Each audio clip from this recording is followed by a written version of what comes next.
you to welcome your friends and well-wishers onto this hallowed platform where we preach the gospel of liberation, the gospel of emancipation, both physical and mental emancipation. We must continue preaching or spreading this gospel because our leader started by letting us to understand that the problem that black people, Africans, we black people have is the way we reason. It is fundamentally flawed. That is why we must engage in enlightenment, the Renaissance, for us to first of all liberate ourselves mentally, because that was the problem or the mistake being made by the pioneer independent fighters or independence fighters. They did not engage in the education necessary to change the mentality of the people. They just moved on by fighting for only flag independence without accompanying it with the necessary educations that we change the public, that we make people to start reasoning critically. That is what we are doing today. All of us know that today, in a short time, I will be joined by Mazi Chika Austin in our viewpoint. Today, in our program Viewpoint. Therefore, before I continue, please listen to this. Biafrans and all the lovers of freedom. My name is Mazi Nnamdi. Mazi Nnamdi served the indigenous people of Biafra as a member of the Directorate of State. I want to use this opportunity to advise our people who are traveling for Christmas this 2024. Please, if you are traveling for Christmas and you are going to Imo State, do not use Google Map when traveling in and out of Imo State. Reasons are the Google Map or Waze or all the apps that gives you direction from one city to another will not be able to tell you where criminals and Nigerian militaries are killing our people. If you use Google Map or use Waze map, they will only give you shortcut directions that you can be able to follow and get to your destination. But unfortunately, those directions will not indicate where the criminals are hanging out within some towns and communities. Therefore, I advise every Biafran, if you are going for Christmas, if you are returning home this Christmas period, do not use Google Map, especially in Imo State. Try to ask people for directions, those who knows where the dangers are, especially in Imo State. If you are transiting through Imo State, make sure even if you are with your private cars, make sure you are driving along the highway. Irrespective of the military checkpoints along the way, make sure you travel along the highway. Do not use Google. Many people will say, let me use Umunze Road. Let me use this Akopa Road. Let me use these places, and Google will take you and you will go and fall in the middle of where these criminals have cut trees, block all the roads, and when you get to that point, you cannot be able to make a turn because they have informants in those marketplaces who will inform them that a car just passed, he is stuck along the way, and they will come out to pick you. Please, Biafrans, as you are listening to this message, send it to your brothers, send it to your sisters, those traveling for Christmas. Please do not use Google Map Waze when you get to Imo State and the part of Anambra, the Anambra South. Try to make sure that you are traveling with somebody who knows the route where there are no dangers. It is very, very important because many people will be going for Christmas. They will be said, I have a Google Map, let me follow this direction. Google Map will send you into the criminal's den. Google Map and Waze app will send you into the criminal's den. Do not use Google Map this Christmas in Imo State, especially in Olo, in Okigwe axis, in all this from Anambra Umunze. Make sure you do not use Umunze axis with Google Map. They will send you in the midst of the criminals. This is the only advice I will give to our people coming back for Christmas this period. By God's grace, by the grace of Chukwu, I will be on air one of these days to be able to explain to our people and direct our people and tell our people, those who have sponsored this criminality in our land and the what next they are about to do. Ndewo no mu Chineke.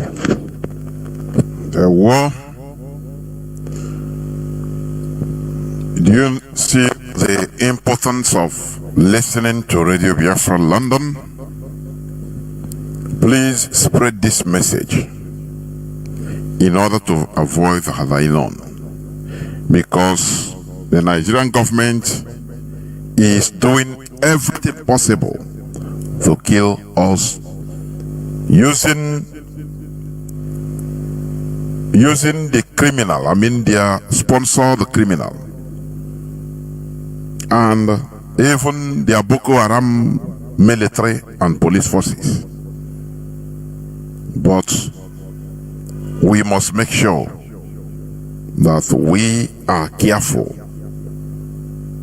Therefore, once again, I welcome each and every one of you to welcome your friends and well-wishers onto this hallowed platform where we preach the gospel of liberation, the gospel of emancipation, the gospel of total independence, the gospel of productivity. Therefore, before I'll be joined on this program Viewpoint by our beloved brother, I want to say some things. Let me just read this by family writers. IPOB head of directorates maintains IPOB has no faction nor any political wing outside it. The head of the IPOB Directorate of Test, Mazi Nnamdi, in response and further clarification to the rumored establishment of a pseudo-political wing of the IPOB movement, has maintained that IPOB has no faction, nor will it participate in the internal political system in Nigeria, which he described as being discredited and has been programmed from time immemorial to suppress and subjugate the Biafra community forever. In a statement made by the IPOB HOD in the organization official X handle, real IPOB_VOS, Mazi Nnamdi clarified that those parading themselves as IPOB political wing vying for political participation in the Nigeria system are charlatans who are bereft of history and do not fully understand the intricacies of what Biafra freedom movement. Do not understand what, just hold on, what Biafra freedom movement portends, stating unequivocally that the IPOB movement has no plans of participating in the Nigeria political system, as that will imply the discretion of the purity of the incoming Biafra nation exudes. He asserted that instead, the IPOB movement will, in the fullness of time, unveil the proposition of the original Biafra political system, which will be totally holistic and parallel to the political systems of existing nations of the world, assuring that IPOB Directorate of States will ensure that a sovereign Biafra nation will never be a replication of the discredited Nigeria political system. Recall that a few weeks ago, Nigeria online media magazine platform, The Independent, reported about the existence and the creation of a pseudo group dubbed the IPOB Political Wing, whose spokesperson, Mr. Emeronye, identity and credibility uncertain, claimed was willing to draw concepts and participate in the Nigeria political system.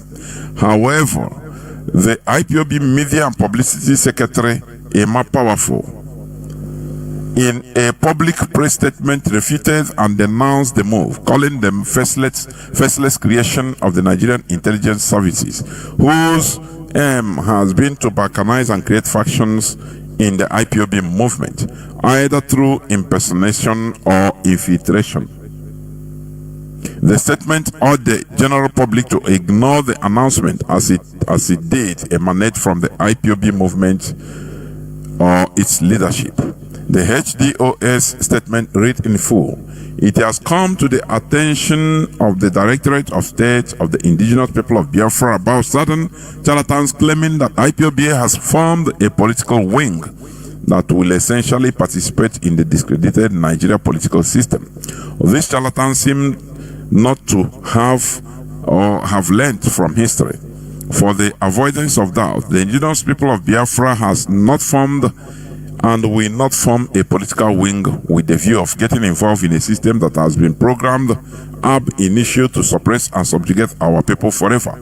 Those strutting around the forming political wings and governments do not really understand the fulcrum of what Biafra freedom movement is all about. A sovereign Biafra nation will never be a replication of a discredited Nigeria political system, and the DOS will never do anything to jeopardize the purity of a new Biafra nation. As a matter of fact, our political system in Biafra will be original and not a copy of the world's political systems as we know them. Our original Biafra politics system will be unveiled at the appropriate time. For the DOS, timing is key to our actions, and this will remain so going forward." Mazi Nnamdi, head of the Directorate of the State of the Indigenous People of Biafra. Therefore,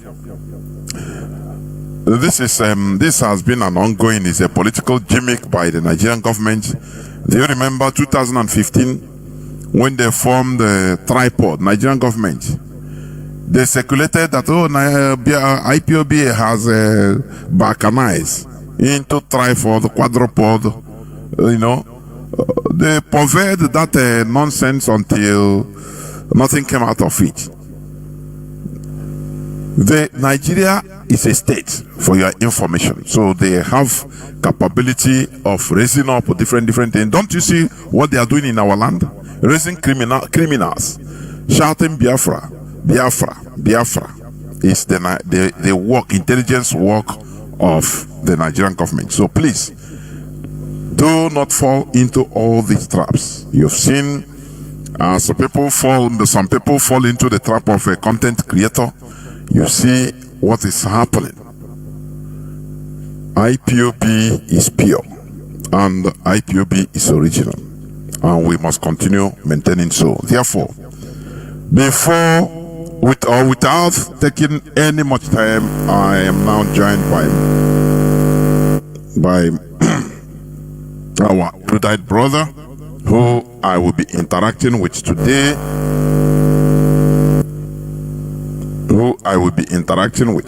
Please, Mazi, please come in and make your introductory statements. Mazi, can you hear me? Just hold on. Why is your voice not coming out from from the system. Just let me see. Okay, go on.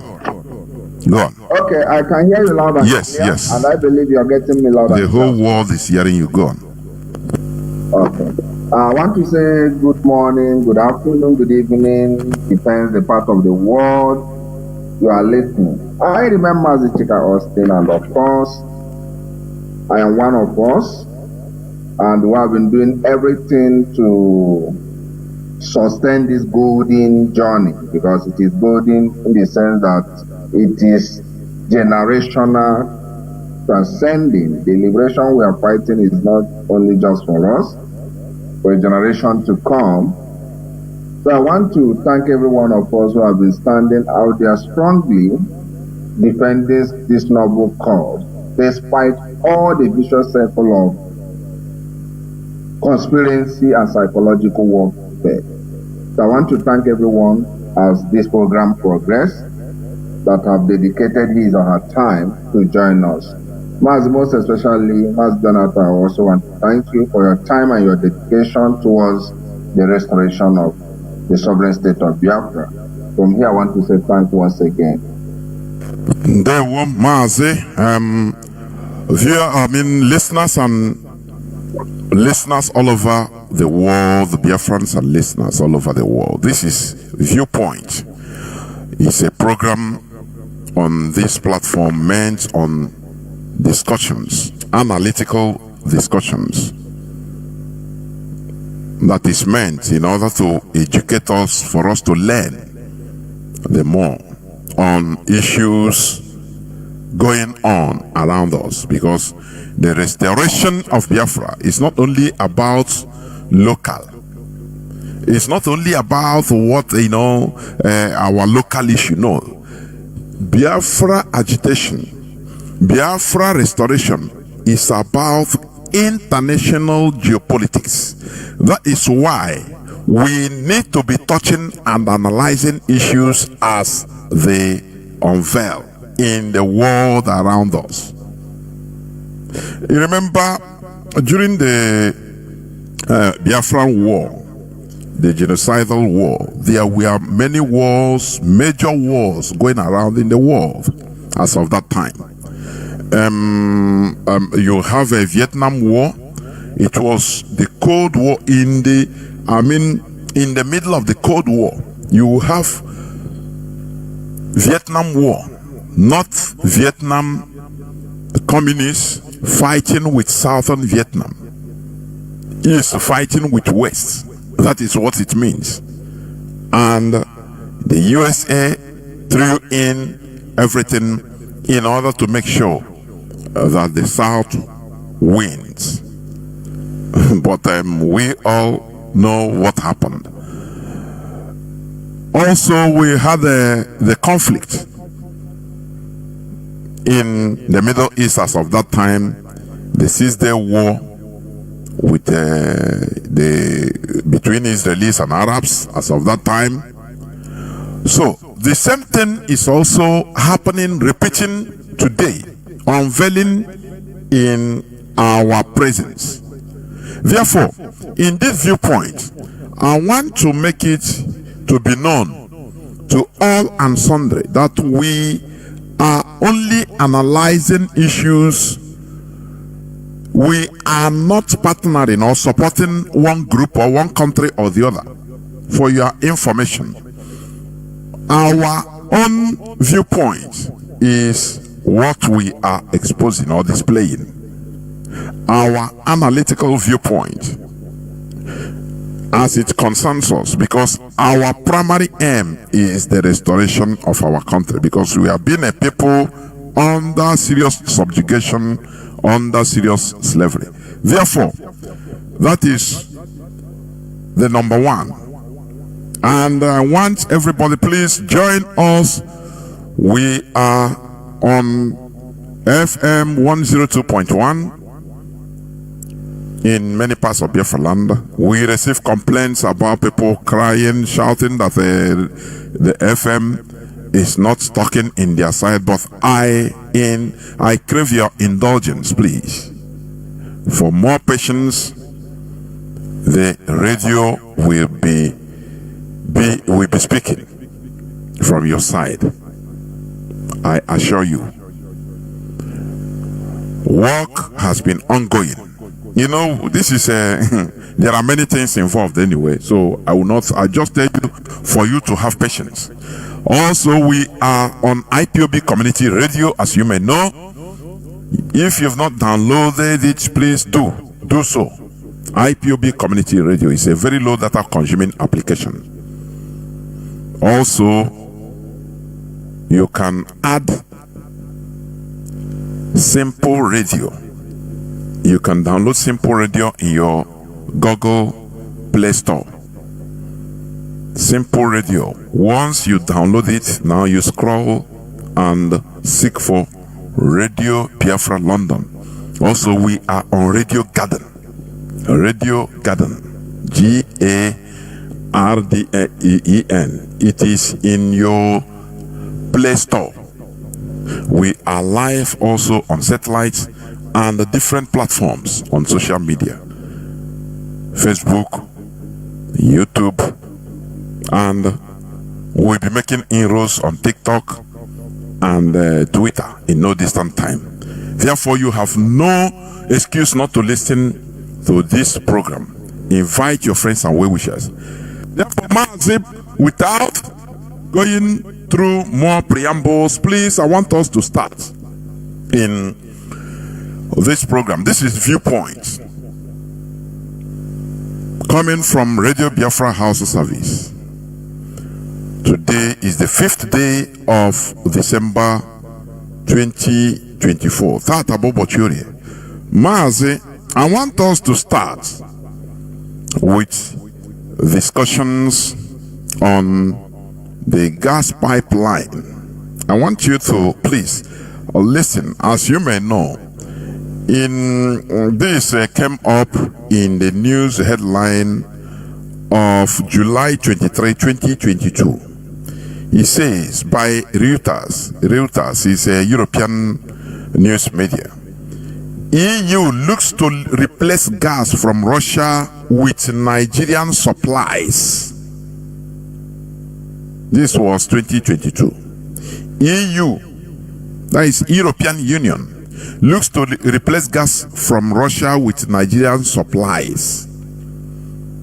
Okay, let me read a bit. The European Union seeking additional gas supplies from Nigeria as the bloc prepares for potential Russian supply cuts. Matthew Baldwin, the Deputy Director General of the European Commission's Energy Department, said on Saturday.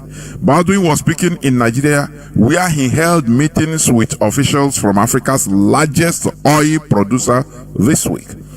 He was told that Nigeria was improving security in the Niger Delta and planning to reopen the Trans-Niger pipeline after August, which would yield more gas or gas exports to Europe. More gas exports to Europe. The EU imports 14% of its total liquefied natural gas supplies from Nigeria. And there is potential to more than double this, Baldwin told the Reuters by phone. There is potential for more than this. For more than double this. That is 28. It can go more than 28%. But for that 2022, European Union, we are importing 14% of their total gas supplies from Nigeria. Now, it was in a LNG, liquefied, it was carried by cargo ships. But now, they started laying pipe so that it's no more going to go through the processes of, liquefying it and storing it in a distance and carrying it direct. No, it will be flowing ceaselessly, and that is what they engaged today. So, Mazi, I want you to come in. So please tell us what you need to know in your own view about this gas pipeline and in reference to our struggle, because many of our people used to think and believe that Biafra struggle is just be inside a bush in Ihiala or in Osun and just carry one AK-47 or 5. 20 of you gather and say, yeah, Biafra, oh, yeah, you shoot at, you know. It is highly more than that.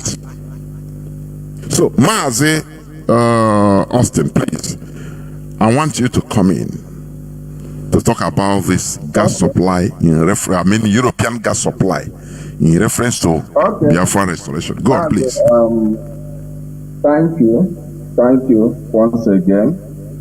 Well, it's for people who choose to show the path of ignorance, and for those who did a legal study, they will always tell you that ignorantus legis non excuse, meaning ignorance is not an excuse to neglect the law. And extensionally speaking, I will also say, being ignorance to reality does not negate the existentiality of reality.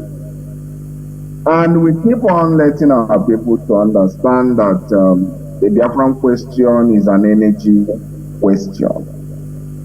I will break it down when I mean energy question. It is a geopolitical conflict. And let me start by breaking down what I mean by saying it is an energy question. The world is divided into two when we discuss about hemisphere politics, which is north and south hemispheres. The northern hemisphere is the highly industrialized side of the globe, while the southern hemisphere is less industrialized but rich with natural deposits or natural resources, as the case may be. And those in the northern hemisphere understand or believe that the resources that is in the soil of those in southern hemisphere belongs to them, which they must access either by crook or kind.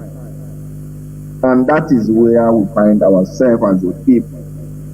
Sadly, or should I say, unfortunately, we've been, deluded not to understand this important aspect of this struggle, which is understanding it from geopolitical perspective, understanding it from energy struggle. You see, I was making a research recently in respect to what we have that is a blessing and also a curse to us. Because most of us do not understand that as the day breaks, as discoveries are coming, as exploration are ongoing, people are discovering a lot of wealth, riches in our land that is going to make more eyes to be focused on us. And those eyes are the good, the bad, and the ugly eyes. Sad to say this. Before 2000, the year 2000, nobody knew about our gas reserve. I'm talking about the gas reserve in Igbo land, Igbo Biafra, that is even more than what is obtainable in Algeria. Algeria is the highest, supposedly before, used to be the highest place you have billions of gas reserve, cubics of gas reserve. But recently, what is discovered in Imo, in Ohajegbe, Mainukuta, in some parts of other states in Igbo land is now an issue of concern. Why is it going to be an issue of concern? It's now making us to be more attractive to Western politics, global politics, so to say, global manipulation, global, balkanization, than just politics. So if we do not understand this reality on ground, we keep on falling victims of these circumstances. So what are we trying to talk in respect to the gas? There is a project there is an attempt to use us as a pawn, use what is in our land as a tool of dangerous international politics. The European leaders have come to the realization that anytime they have altercations with the Russian society, the Russians always threaten them with gas supplies to Europe through the Gazprom pipes that run across the Transcaucasians, the Slavic, and all the rest of them. And they have come to the realization that if they don't do anything to boycott that Russian manipulations, that they will have a future to blame. Ordinarily, they would have alternated through United States because US have a very reasonable reserve of gas. But considering the logistical cost of delivering it from US across the Pacific, transiting through the Mediterranean to the Atlantic and getting it to Europe, is going to be a very high production cost. They now come to the area they believe they can source it free because the local politicians in Nigeria know nothing about political economy. And they say, okay, hence we can even steal it away from these people. Why not we invest in the piping of these products from Asa Awara in Imo State, transiting it across the Sahel down to Morocco or probably Algeria, then you get it to Spain. That has been the transiting diagram. Because they believe that even though it costs them billions of dollars to get that project done, they can take the gas for free. Because after the fuel, they are taking the crude free. An MPC does not know how many liters Shell pumps in a day. That is how horrible the whole situation is. That is how heartbreaking it is. So they believe even though it takes them a whole lot of money to do the logistical, the pipeline delivering channels, they can as well source the gas free. Well, the gas pipeline, according to the project, it has to pass 16 countries in Africa. 16. Okay. And each of those countries will have benefit, will be benefiting. So they want to set us up, with all these other countries. Mazi, go on. Just in an interruption. Yes, exactly. So if you now look at the transiting point, that's why our people must understand what is happening within the West African sub-region. A very disturbing situation is developing. Our people are more akin with elementary issues, or should I say issues that are peripheral, while the most dynamic and strong ones are happening underground. Now, if you look at the plan of this gas, they wanted to transit it down to northwest, Katsina, Sokoto, then move it to Niger, then cross the Sahara and start heading towards Algeria. That was the earlier plan. And the Russians also understood that if they lose revenue coming from gas consumption in Europe, definitely their GDP will be affected. Their economy will be affected. And the Russians did everything they could do to make sure there are changes of governments in Sahel in order to obstruct this project. And you can see, since the project has been obstructed in Niger, most especially, they are now renegotiating a new route. But the question remains, those whose resources are going to be taken, how informed are they? How informed are they? What is the level of consciousness they have? But as I speak to you, as a matter of fact, there's something that is going on. In these areas, you have this gas discovery. Because on my own, I have taken some, a direct assessment of things. Do you know what is going on? They are now capitalizing on the poverty in this area to buy up the lands of the people. That is what most of these multinational companies are doing. Over 17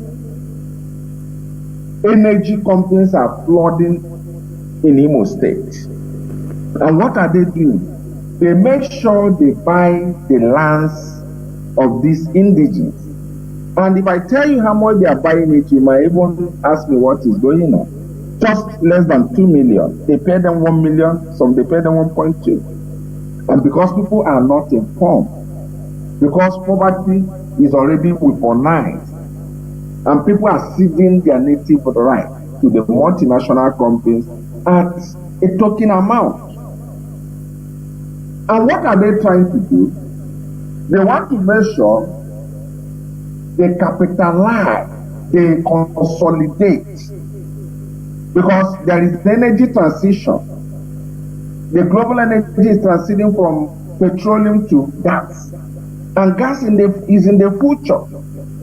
And that's why everything they are doing currently is to make sure that the only group that is conscious or is close to being conscious to what is going on is the IPOB. And what are they doing? They are doing everything possible to destabilize this group that have the capacity to inform and awaken the people. That's why when you see all these, charlatans around, people do not understand how much these multinational companies are investing to destabilize this movement.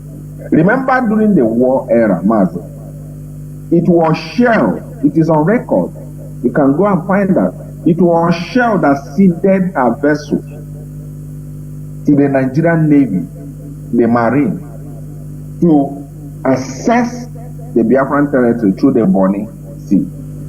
You should ask yourself, why would a company like Shell be interested in the war?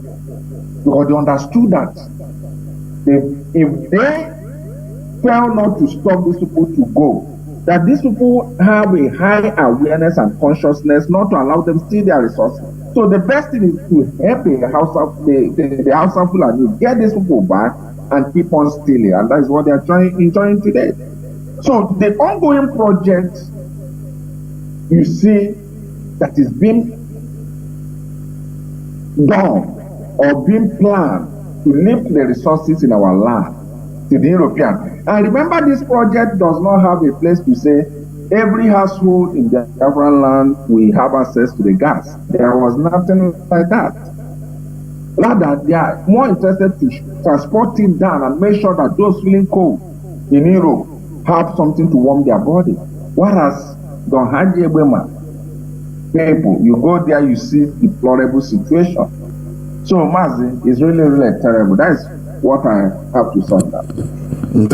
And in order to add to what you said also, let us understand that the ongoing problem in Syria is not unconnected with gas pipeline. It is directly connected with gas pipeline. Around 2000 before 2010, there was a program, gas pipeline, Iran-Iraq-Syria pipeline, listing to Europe.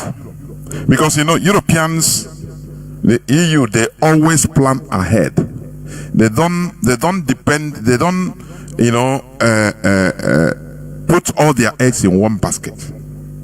Yes, Russia has been supplying them gas through the Nord Stream pipeline. Yes, but they have been making frantic efforts in order to get other cheaper, more cheaper gas. Because Europeans, for your information, is a colonialist. Colonialists, they don't stop. They must steal, because that is how they live. By stealing all from everywhere around the world where they could, they steal. What is your job as the owner of your thing? Is to guard it. That's why you have walls in your house.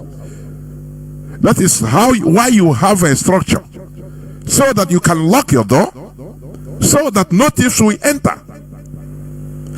But when you leave your doors open in the night, everyone go out and with money and everything inside, properties inside, which means you are inviting thieves.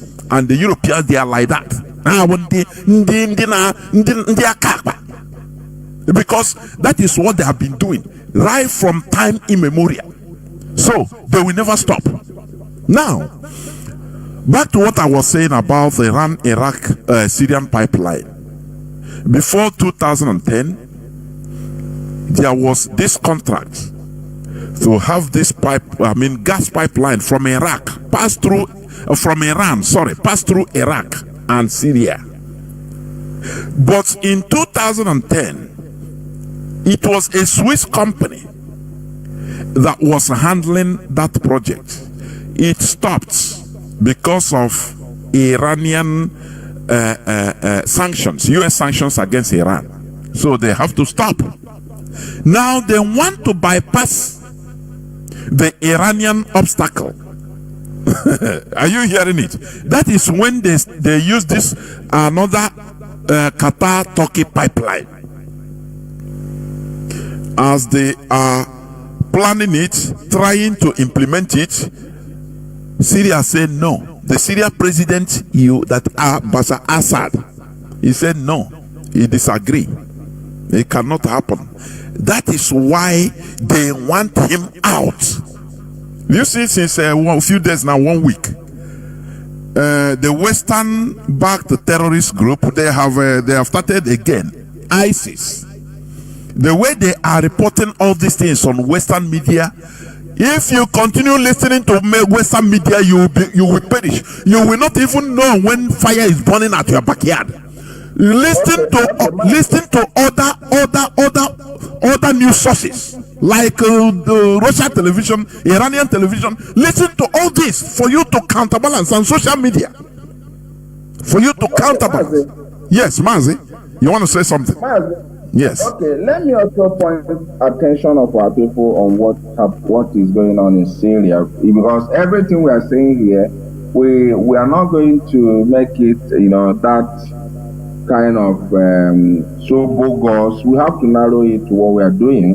You see, in Syria, there are two places, two provinces that US is occupying in Syria. One is known as Hasake, and another one is Raqqa. These are two provinces. But do you know what is going on in these two places? These two places have a very reasonable number of natural resources, especially crude oil. So what US did was to occupy Hasake and the Raqqa provinces. But while they occupied, they did a very wonderful job. I have to also commend them on that. But do you know what they did in these two provinces? They set up a group known as SDF, Syria Defense Force, something like that, to counter other groups that are against US. So you see what they do?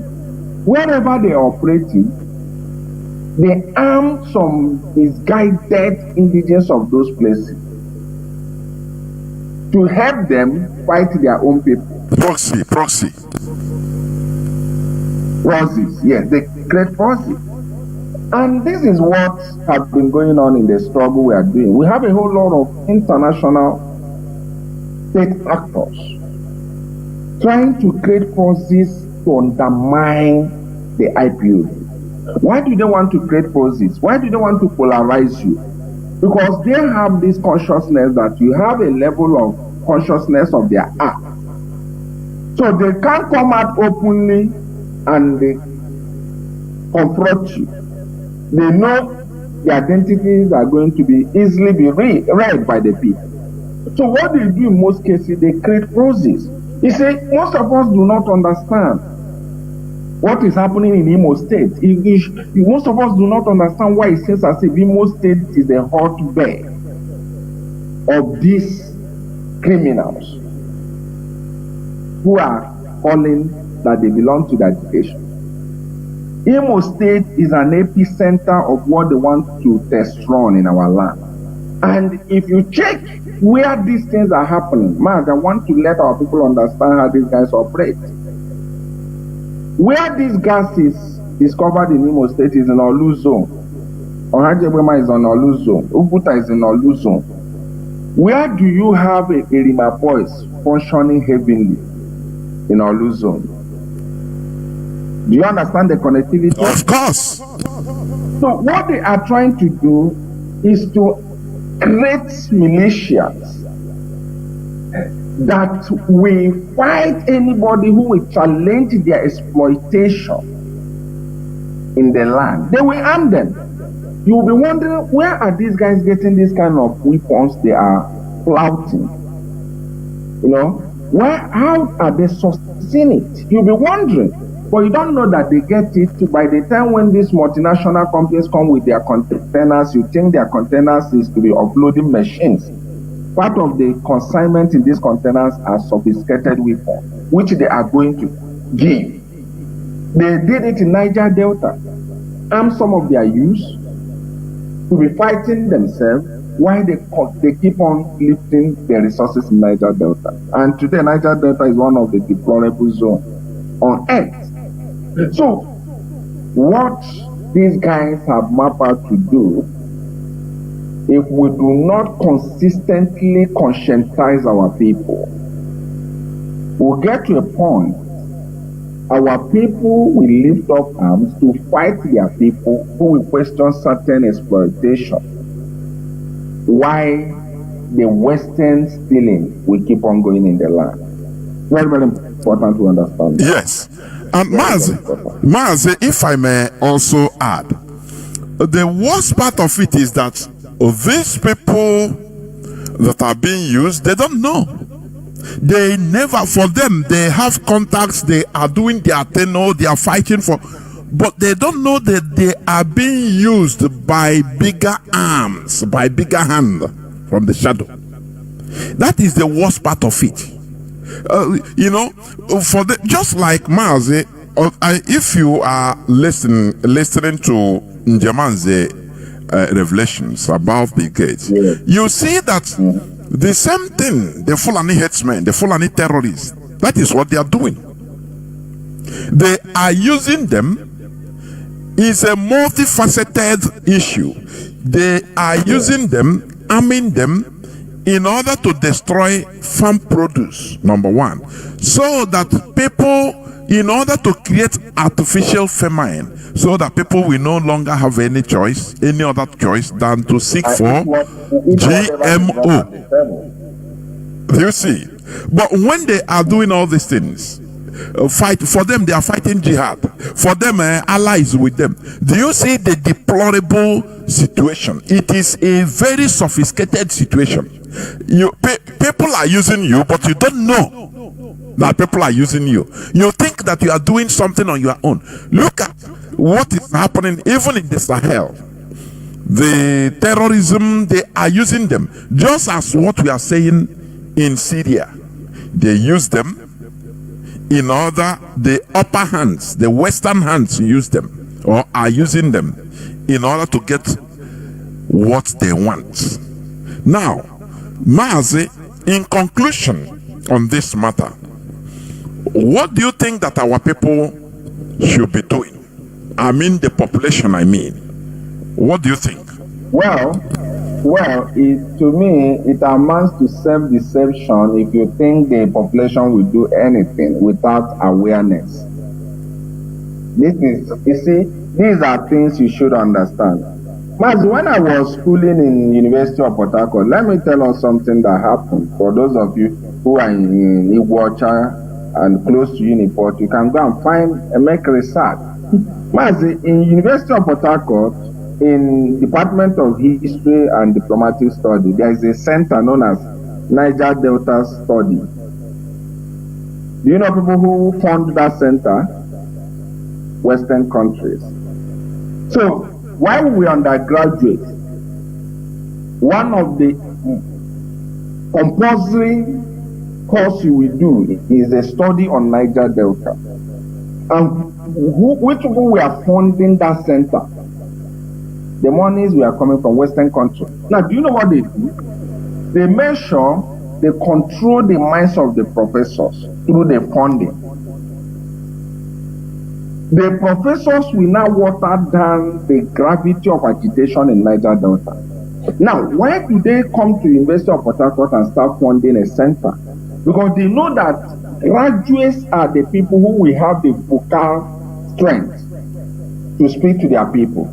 So they weight them at the level of educational level or institutional level, condition their mind not to be what they're supposed to be, water their consciousness to a point that they will be more interested to have contacts of shell director than even talking about the environmental degradation in their soil. But the keynote I want to let you understand here is that the siege was laid at the university. That's exactly what is happening in our land. Some of the radio stations cannot discuss the resources in Imo State. They don't talk it because somebody has bankrolled them to direct the minds of the people to something that is not even important. At the educational level, how many schools here talk about gas technology, talk about imperialism, talk about neocolonialism? How many schools? Absolutely not. Because the lecturers are more interested to sell handouts. Some of them are more interested to get sponsorship from some of these companies and go overseas and study. So we are talking about a serious issue, a hybrid warfare. Somebody deploying what is worse than WMDs, weapons of mass destruction against the people. So expecting the people that you know and you're reacting does not mean your neighbor knows. So when you see him not reacting, it's because he's bereft of what you know. So what am I trying to say? For people to ask questions, they must be first of all conscientized. But if you think they will be conscientized through the mainstream channels, is delusional. It is self-deception. So it is our responsibility. It is our responsibility. That's why I so much appreciate the leadership of this struggle. Sometimes they direct our minds to agriculture. They direct our minds to other things ordinarily we would not venture into. But all those things were strategic. So sometimes we own ourselves that responsibility to educate our people that we shouldn't lack anything because we have this. We shouldn't suffer this because we have this. It's at that point that the people can keep asking questions and taking certain actions. But if you think it's just going to happen that way, you should ask yourself how many people know what gas technology is in our land. If you ask an average person in our land, what he will tell you is crude oil. That is what he knows. That is the highest level of energy product he knows. But we are talking about one which is more advanced and profitable than the crude that is the popular opinion. The woman say, and for your information, for people listen, according to records currently Nigeria has by far the largest gas reserves at 203 trillion is it this thing per square? I mean cubic. Yes, cubic, which makes up 33% of the 2021 estimate of Africa's total gas reserves. So when they talk about Nigeria having by far the largest gas reserve, you know, before they were saying it's Algeria, but after they can no longer, because you cannot hide the pregnancy. They can no longer hide it. Even all these things they are talking about Nigeria being the fifth or sixth largest reserve, crude oil reserve. For me, I believe that Nigeria is number one. Our land is number one. Now, all these things they are talking, gas is in our land. Europeans, the restoration of Biafra posed no problem for doing business with Europeans. But you know, when a people are, you know, they are addicted to stealing, I say it openly. A people, when the European, their colonial past is about stealing, exploitation, dealing with a people due to their ignorance, they take out everything. They want everything. They take everything, and that is the problem we are having in this world. No justice, no equilibrium, no fair play. Why are they thinking that with the coming of Biafra, their interest is threatened? No, we do business, it will be of mutual benefit. But why do they want to take everything, take all, and continue impoverishing Africa? Anywhere they talk about Africa in the European media, it is about giving aid, people that are dying of hunger, people that are suffering, people that need help. Come on, we need to get out of this. Now, Mazi, let us go into the second issue which I want us to discuss about the current Russia-Ukraine conflict. Even Israel, Hamas, Hezbollah, Iran, Yemen conflicts. There are many conflicts everywhere in the world. And we also know the perpetrators. They keep the perpetrators of these conflicts. As somebody said, he said that people that call themselves democracy, they are the most brutal. If I can play it here, please, I beg your pardon for me to play it. He said, this man, what is his name? Sachs. That these people are the most brutal, but they shot him. They tried to shut him down while he was saying that in the national television. Yes, Jeffrey Sachs. Let me play it, Mazi. You can also listen, because I want to say something. I want to bring out issues from there. Please listen. The most violent country in the world in the 19th century. The most violent country in the world in the 19th century. By far, was perhaps the most democratic or second most democratic. By far was the most democratic or second most democratic. And that was Britain. That was Britain. You can be democratic at home and ruthlessly imperial abroad. You can be democratic at home, caring for your people, pampering your people, but become brutal, heavily brutal and ruthless abroad. Is what we are seeing today, isn't it? That's what we are talking all the time. They don't see others as equal human beings. That is why they brutalize everybody in order to get what that thing they want. If they don't get it, they don't stop. Let everybody die, killed, slaughtered. Harold Wilson said that he will never be deterred by. He will not change the British policy on us. We will continue killing them until all of us die.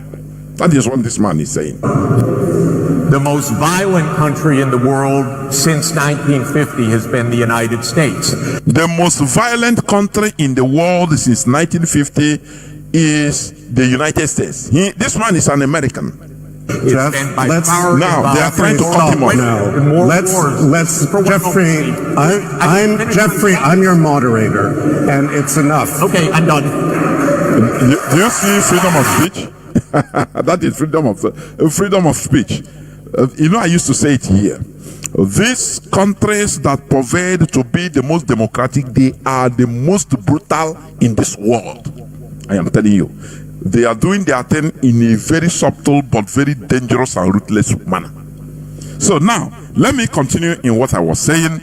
Now, the Russian-Ukraine conflict, Israel, Hamas, Hezbollah, Iran, Yemen conflicts, the Islamic terrorist sudden upsurge in Syria. We talked about it. If you can also talk about it again. After the Israeli-Hezbollah ceasefire agreements. Okay. Now, more worrying, I should say, you know, the BRICS, that is Brazil, Russia, China, and South Africa organization that is being organized in order to counterbalance the world order. I call it counterbalancing, putting equilibrium, bringing real democracy to the world. Because democracy is about having multiple options, you know. Now, I'm asking, Mazi, is Western hegemony crumbling in your own view? And also, you talk about there is a tweet made by Trump. It's worrying. Let me read that tweet, where he bullied the BRICS countries and their supporters. Let me bring it out. Let me read it. He said, Donald Trump, he said, the idea that the BRICS countries are trying to move away from the dollar while we stand by and watch is over. We require a commitment from these countries that they will neither create a new BRICS currency nor back any other currency to replace the mighty US dollar, or they will face 100% tariffs and should expect to say goodbye to selling into the wonderful US economy. They can go find another sucker. There is no chance that the BRICS will replace the US dollar in international trade, and any country that tries should wave goodbye to America. And you know, according to the reply, because I listened to Russian foreign ministry, even South African ministry, they talked, they released statements. The Russian ministry, they are not trying to replace dollar, but they are trying to create a parallel so that you will have choice. Where there is choice, there is equilibrium. That is very, very simple. So, Mazi, what are you talking? What do you see about this? Is Biafra agitation advantaged or disadvantaged by this world event? Because as I said before, history is repeating itself. In the 60s, when we have the brutal war, genocidal war against Biafra, there were many international incidents or wars going on that even brought down, made many our own genocide were looked down, underreported, and the same thing is still going on today. Mazi, please say something about it before we continue, Mazi. Well, from the eyes of history, countries have not been liberated outside a polarized international system. From the eyes of history, if you study the post-1945 history to 1991, when we said the end of Cold War was recorded, you find out that many countries were liberated during the Cold War era, when the world was fighting on two should I say, bipolar system, where you have the defunct USSR leading the Warsaw Group, or should I say the Eastern Blocs, and USA leading the Western Blocs. So that era, that international state or situation, midwifed a lot of countries into having their own sovereignty. And I have written extensively on that by saying, if we really have any prayer topic we need to make, we should be praying for what I call Korean Peninsula stage in our struggle. What does it imply? We get into a stage where two enemies powers, one will support you, one will support your opponent. It's very, very important. So, multipolar system we are seeing today is advantageous. It's advantageous in the sense that US policy, or should I say Western policy, cannot be the guiding principle to other behaviors of the other state actors. Today, in Sahel, or should I say West African region, we are seeing what is going on. France is facing her own challenge. And instead of France to get out of West Africa region as a result of Russian expansion, France decided to knock off Britain in Nigeria. So there is a kind of confrontation, an attempt to have a footprint. And in such doing, you will see a lot of countries changing policies. Because, for instance, Britain that is losing Nigeria to France will not also fold her hands. She will also try to be making some certain policies. But Mazi, are you sure? Are you trying to, analyze and say that Britain is losing Nigeria to France? Heavily, yes. Britain is losing Nigeria to France. It's no longer a hidden thing. It's no longer something you say is happening within clandestine operation. It's now obvious. So you shouldn't also expect the same Britain to fold her hands. Instead of Britain to lose everything, Britain wouldn't mind to encourage the Northerners to start the process of exiting. So what am I trying to say?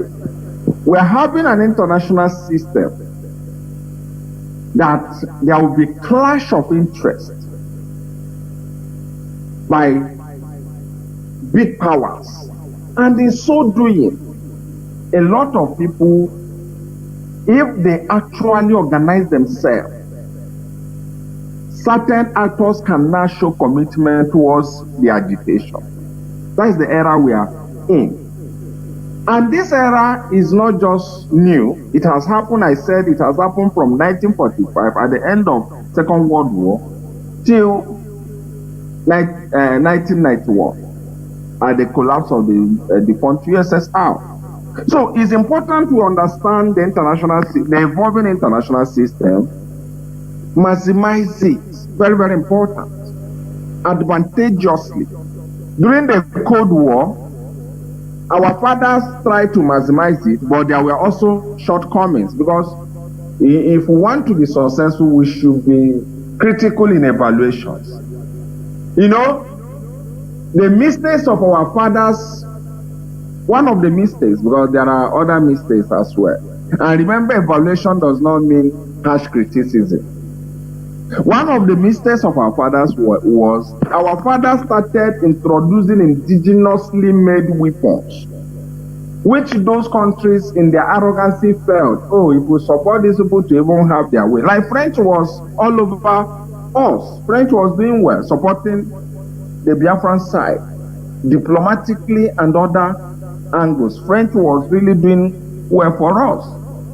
But when our fathers began to show, instead of depending on these actors for arms, let it look as if everything they need to survive, anchors on them. Our fathers started showing ingenuity in terms of advanced reforms as at that time.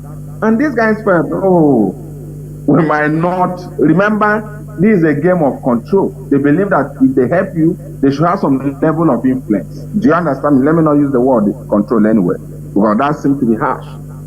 And they started reviewing. So what am I trying to say? We have an evolving international system. This is where people should be smart. We must be smart in our engagement. We must be articulative in our engagement. We must not be that colloquial. We must not be that, one-way thing, as it was in the beginning, socially. We should be dynamic. Where we need to smile, we smile. Where we need to frown, we frown. Where we need to go back to the drawing board, we do it. Because this is the stage that most people in the time past got their independence. Those in the Korean Peninsula, Koreans who got it, a lot of people. And we must also do our best to maximize this evolving development, or should I say evolving situation on international stage, Mazi. Mazi, let me add something also about the situation that we are seeing.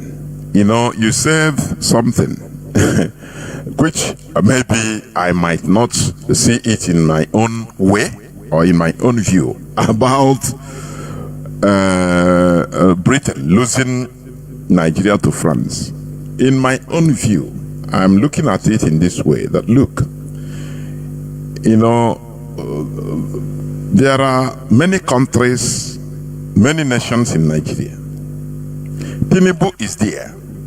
Chinedu is a Yoruba man. He has his brothers in Togo, in Benin Republic, Yoruba people. So, there might be a secret talk going on. Because everybody knows that Nigeria is not going to last forever. Everybody is in the subconscious of everybody, even Britain, they know. So, that is why they are preparing. I think you understand that even they are building storage silos in Yoruba land, in many parts, very big, huge food storage silos in Yoruba land. They are initiating in preparation of bad days tomorrow.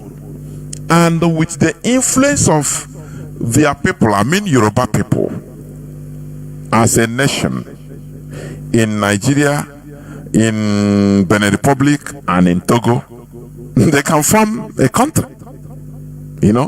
For me, that is what is drawing Chinedu down to France in that way.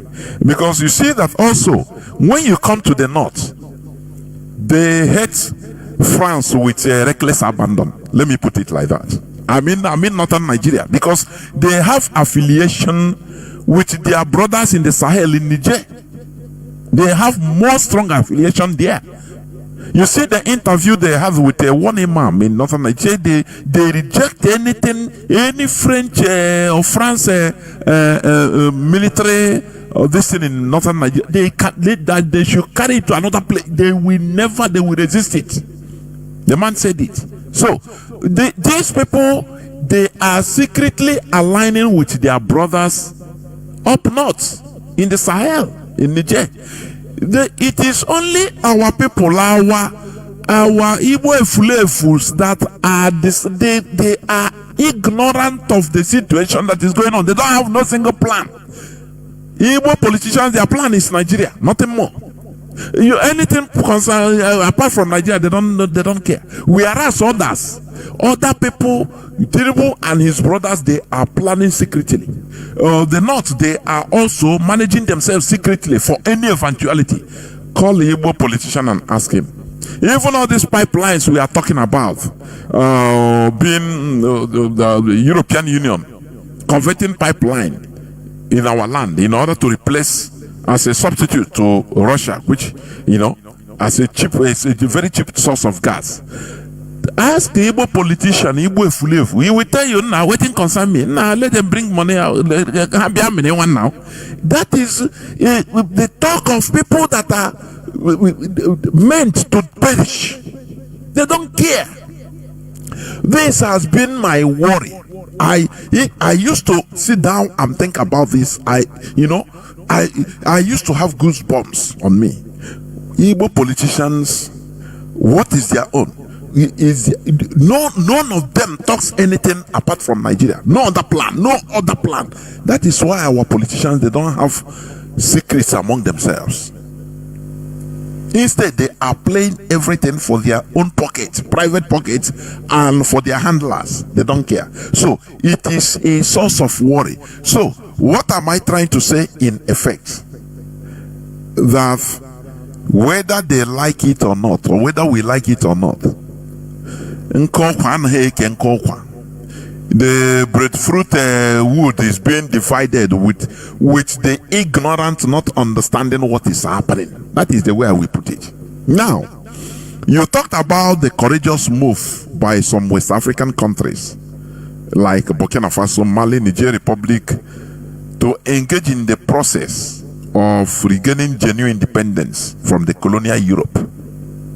Others, such as Chad and Senegal, are also silently trying to do same by openly saying no to France. You know, Chad the other day, they told France, the French troops, that it is time to quit. The same to Senegal president. Now, we also understand that the ethnic and religious similarities between northern Nigeria and the Sahel region. We understand that. Okay. What do you think, Mazi? Let me ask it again. What do you think will be the position of northern Nigeria in this whole regional tussles? Because they have their brothers and sisters, their kinsmen in the north. I mean, in the northern Niger, let me call it Niger, another Sahelian. They are the same ethnicities. Now, do you think that they will sell their brothers in order to, be Nigeria? Or good Nigerians? Or what do you think? Mazi, please, what do you think? Well, Mazi, there is a mistake we have been making when we want to analyze the North that is really, really not what it is. A lot has happened in northern Nigeria, to be specific. Northern Nigeria has evolved, and in course of evolving, or should I say evolution, she has encountered a lot of things, and a lot of things has happened. Most people do not understand that the North of pre-2000, the year 2000, or should I say, yes, is not the same North of post-2000, year 2000. You see, most of us have spent our time analyzing northern Nigeria from military era, where the unitary system of political structure helped them to be really unified under the auspices of Arewanism. And that evolved to a point of them having a meeting point known as Arewa House in Kaduna. But I want to bet you, Mazi, if you go to Arewa House today, it's more Fulani house. The other non-Fulani indigenous of North are no longer interested coming to Arewa House. The concept of Arewa is already debated. This is what most Southern analysts have not come to the realization. There is an ongoing civil war in the North between the Fulanis and non-Fulanis. No, because of poor media coverage, nobody knows much about it. But to be honest with you, discussing North from cohesive point of view is not really an objective analysis. North is already divided, deeply divided. You could see from the ongoing tax bill, the opinions emanating from North. You find out that North Central is not even interested to think from the dimension or the direction Northwest is thinking, or should I say Northeast. And even when you look at Northeast and Northwest and look at individual opinions, you find out that those of them who are Christians, I think there was a communique that was released titled Northern Christians. Look at the former speaker of the House of Representatives. I will remember his name. He's from Adamawa, if I'm not mistaken. He's a Christian. He countered the position of the conservative North over the tax bill. So North is already polarized. Now, back to your question, or back to what, our narrative. The North will be much interested to join their brothers at the north of Southwest, mainly because of geographical proximity. But mind you, there is something that goes on in those regions that most of us do not understand. There is also a racial discrimination, or should I say, yes, ethnic discrimination between the northerners of Nigeria and the Hausas of Chad, Niger, and Mali. Those of them in Sahel, those of them in Chad, in Niger, always see the northerners of Nigeria extraction to be inferior. Go and find out. They always discriminate against them. So that cohesion will always exist. Is not existing among them any longer. And that is why the government of the day, Chinedu government, is maximizing those lines of division to get away with anything he's doing. If it were to be when North is North, by now you would have, even the failed protest wouldn't have failed. But look at even the protest, you find that it was morely concentrated places you have Fulani.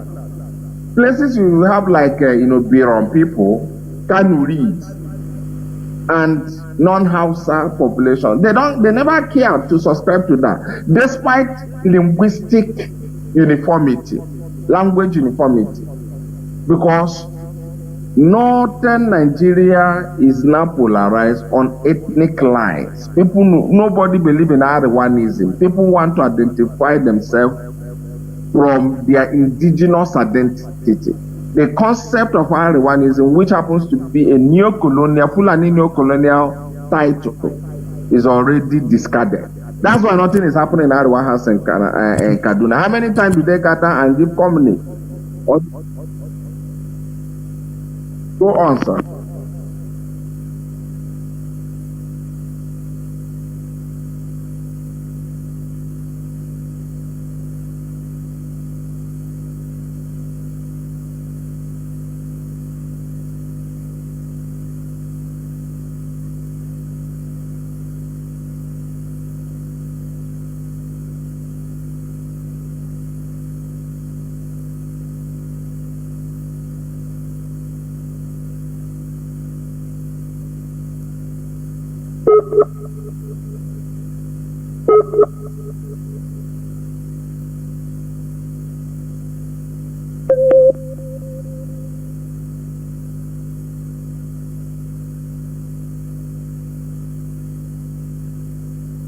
Yes, I'm hearing you. I'm listening.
the last this thing. Sorry, I've been speaking and my voice has not been coming out. It's very, very bad. I have been talking, honestly speaking, and because I switched off my microphone. My goodness me. So, what is your take, Mazi? Please go on. Okay. Well, first of all, I want to say something that we might not really understand it immediately until I further explain. I think what is that thing I want to say? Tinubu is right in what he signed with France, because primarily all over the world it is a conventional culture that every country, first of all, every government thinks of preservation. Preservation is the first thing, the priority of every government on the planet Earth. You can see what happened in South Korea recently. When the man's government was threatened as a result of the popularity of his opponent, he have to go to declare the martial law. So all those things were geared towards protection of one's government. So back to Tinubu's decision. You see, Tinubu understands that as far as Nigeria border at the northern side is concerned, his government is not secured. He knows that. Previously, Nigeria used to pay a certain amount of money to France to help gather intelligence within the Sahel region. Yes, Nigeria used to pay a certain amount of money because French government controls that region when it comes to intelligence gathering. She has the highest asset, both human and technology, of intelligence gathering in Sahel. So Nigerian government usually pay certain amount of money to French government to share intelligence with her as regards to what is happening in Sahel and by extension northern Nigeria. So recently, Mazi, do you want to say something? No, go on. No. Okay, recently France got kicked out in that region, but Tinubu understands that he cannot rely on Britain because of British age-long relationship with the Fulanis. And for the fact that he can't trust Britain on intelligence of what is going on in North, what they are planning, how they are thinking of undermining his government, he has to now reach out to France. But remember, French government cannot just come and start installing those high intelligence gathering technologies in North. That will lead to revolution. The Northerners will definitely revolt. Seeing French military officials installing those advanced equipment. So in order to get them in, he has to come under covert ground. What is that covert ground? That these people are coming, in order to mine. They are coming to do mining business. They are coming for this and that. They are coming for civilian purpose. Business is a civilian issue. Then when they come in the name of coming for mining, remember it's solid mineral. That means they are going for gemstones, precious stones, uranium and all those stuffs. So this is a kind of covert operation, letting these guys to come in, then help him and they control the intelligence gathering in that region. But the implication is this: if France is going to operate in Sokoto or Katsina, for instance, it also means that Chad and Niger safety is not guaranteed, because these countries have successfully booted France out of their land. They were not worried because France have left, and France tried to fetch in Sierra Leone. They raised the alarm. Sierra Leone rejected the offer. France decided to come to Ghana and somehow was discussing with other boundary nations, with Burkina Faso. They also won those countries, and those countries could not take up the contract. And Nigeria is now getting France in to these countries that we are protesting over attempt of other neighboring countries to host France. What it means is that Tinubu government does not care what the tension will look like. Because Mazi, can I ask you here? Do you think that Tinubu felt threatened by the Northerners in his government? Yes, because that is what I'm thinking. Felt threatened. Yes. A lot of things Northerners have done have proven to Tinubu that they don't have respect for him. For instance, when Tinubu wanted to mobilize the country and restore democracy in Niger, the Northerners opposed it. Vehemently. Later they came vehemently.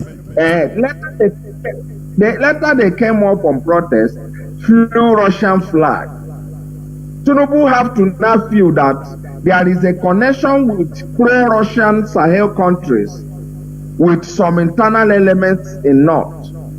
So Nigeria's security apparatus cannot be trusted for intelligence gathering because of the ethnic affiliation. People tend to love their ethnic affiliation than the artificial identity called Nigeria. So what he's doing is to get a third party who will now come to the region, help him to spy every single activities happening in that region in order to secure himself. So that is the project at which he finds himself. And of course, he's a child of necessity. Because already election is not closed. They have started threatening that he's a one-time president. They have started fighting everything he brings in. They have started trying to tell him that, who are you to decide? We should tell you what to do. And of course, there's only a tree that he's going to be cut down and he stands watching.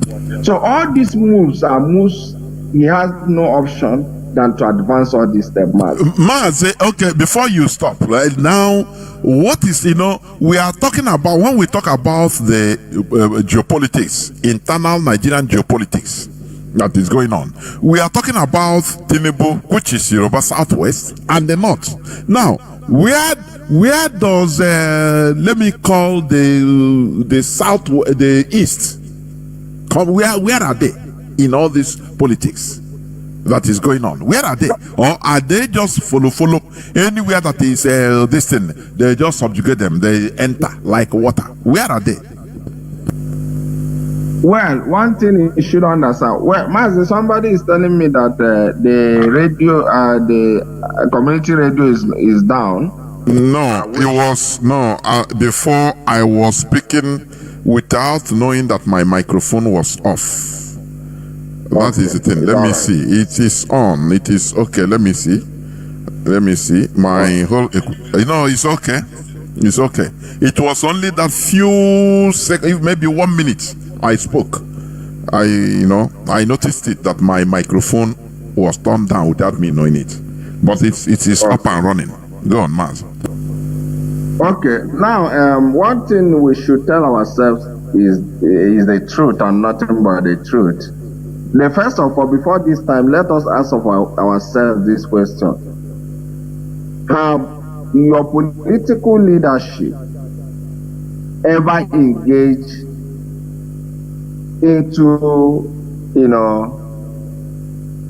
I wouldn't say international relation, but let me say beyond our region relation? They have not.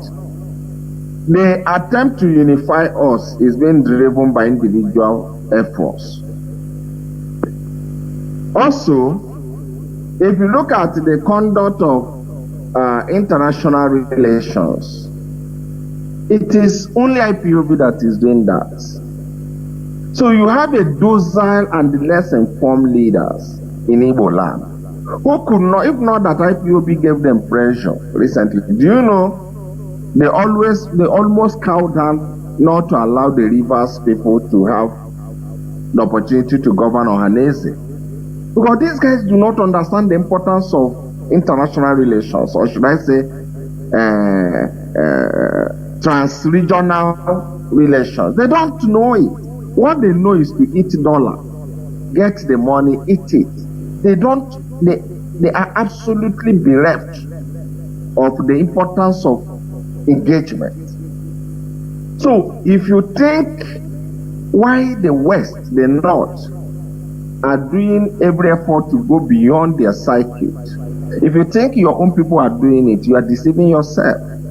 The only group that is doing everything possible to push ourselves, our people, to start seeing beyond our own circle is this movement, is this noble family. And that is why when issues of this magnitude is being discussed, they don't consider your politicians, they don't discuss them, they are not part of considerations. Rather, you see them thinking of what IPOB will say, how IPOB will react. Because it is your level of consciousness that determines the level of your regard or respect. If you are less conscious, people will relate to you based on your mental capacity or capability. So our people, our political elites are bereft. All they are doing is things that are not even relevant within this time we are discussing, and it's so heartbreaking and annoying. Mazi, do you also, let me continue there, prodding a bit. Do you think that it is only the ignorance of our political elites?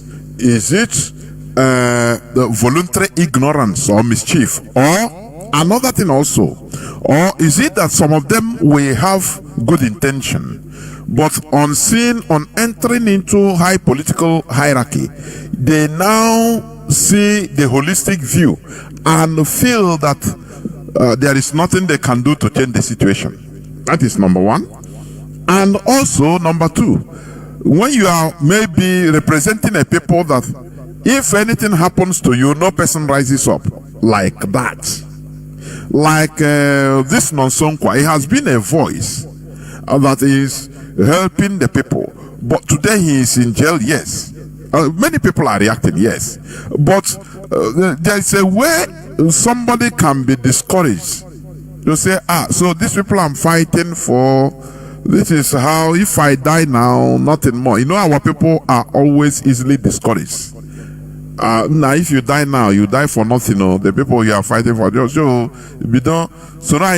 forget about these people. So these are words they also use in discouraging many of our people that has good intentions before entering in political hierarchy.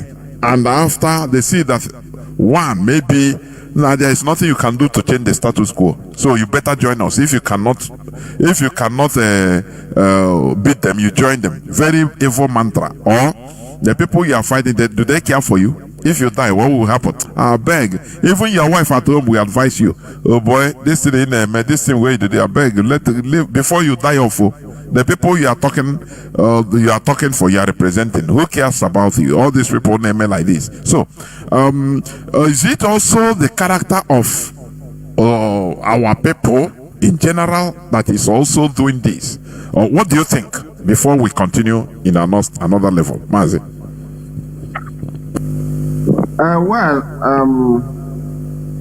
Well, to the best of my understanding, I think I can trace it from historical perspective.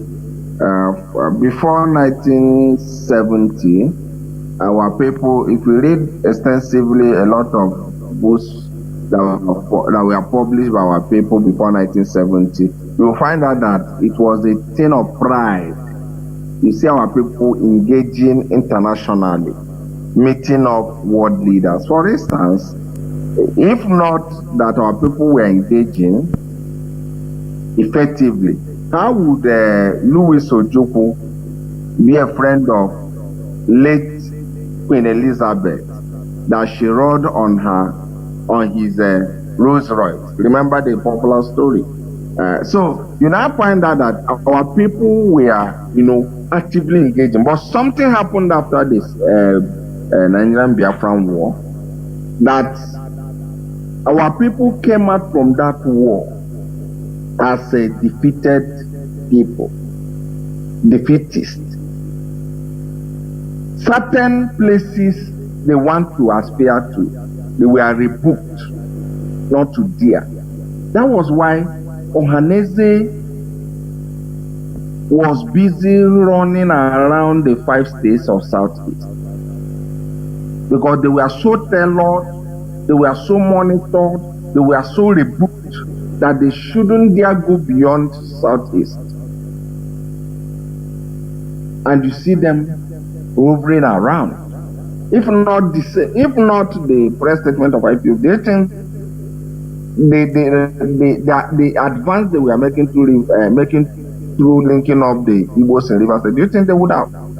They wouldn't have. Mazi, they divided, you are talking, they divided, they separated us and put some Igbo communities in Kogi and Benue State, quietly. Yeah. With Ohaneze glaring, making merry. I'm telling you. Go. So these guys were terrorized mentally that they couldn't even move beyond Southeast, how much more conducting international relations. So, but thank God for this era, because most of them are guarding the boldness because they understand the fact that their people are conscious. Because some of them could not even dare, because they believe that if these people come after them, who will be there to fight? Their people do not know anything about politics. Political consciousness is almost on zero. But why you see so many of them speaking out now is because they now understand that their people are now pressing up. Because we spent more than 3 decades looking for how to consolidate economically. Our race, we are not interested in politics for more than 3 decades. All we are finding to hold a economic footprint. So now that it seems as if we are stabilized economically, that's why you see us looking into other aspects of life, which politics is part of it. So these are some of the factors I believe. I believe historical occurrence, which has to do with the Civil War, the Biafran War, Nigerian War, and the intimidation most of them encounter at the echelon of societal engagement. So that's my own submission, Maz. Now, going back, going forward, let us discuss about, again, because this is something that is glaring at us, this Bill Gates GMO food agenda and the continuous Islamic terrorist rampaging in Nigeria. We are seeing how things are going, how revelations are made by an expert in that field, Njemanze, Dr. Njemanze. If somebody like that speaks, he doesn't speak for nothing. His words should be taken seriously. I was expecting that even the Nigerian Senate would have, convocated him to come, and this thing you are talking, what proof do you have? What are you saying? In order to investigate on his claims, on what he's saying about Bill Gates. But lo and behold, nothing. So you see that what is happening in our land is something.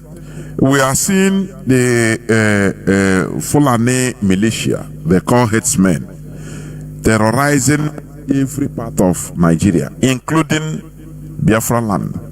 The other time, last time, they killed the people in Enugu community in Enugu state.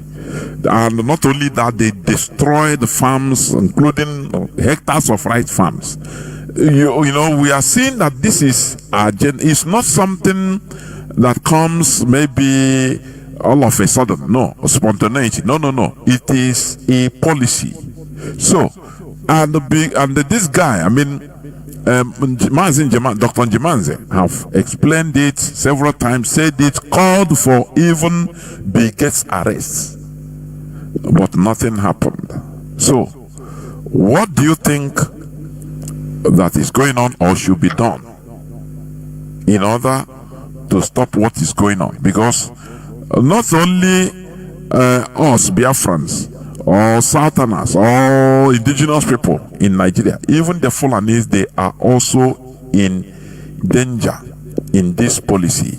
Because if they finish destroying natural seeds, now GMO will come, it will affect everybody, including them. And it's a way of, controlling the population. A member, an EU member of parliament once said, I think I've played the video here on radio, but I will search for that video. Any person that have that video, please send to me. That the growing population of Africa, sub-Saharan Africa, is a direct threat to the European Union. She said it, it's a woman. She said it on video. I don't know. They sent chills to my spine, honestly. So you see that they are trying everything to control our population. So this GMO food, and they call, when IPOB leadership sees something, anything any order or advice they addition out or order, it is not for vanity. There is something there. This agricultural program, which IPOB has been soliciting, shouting, let us farm and multiply the natural seedling so that there will be no space for GMO. GMO brings sickness. Mazi, what are you going to say on it, please? Go on.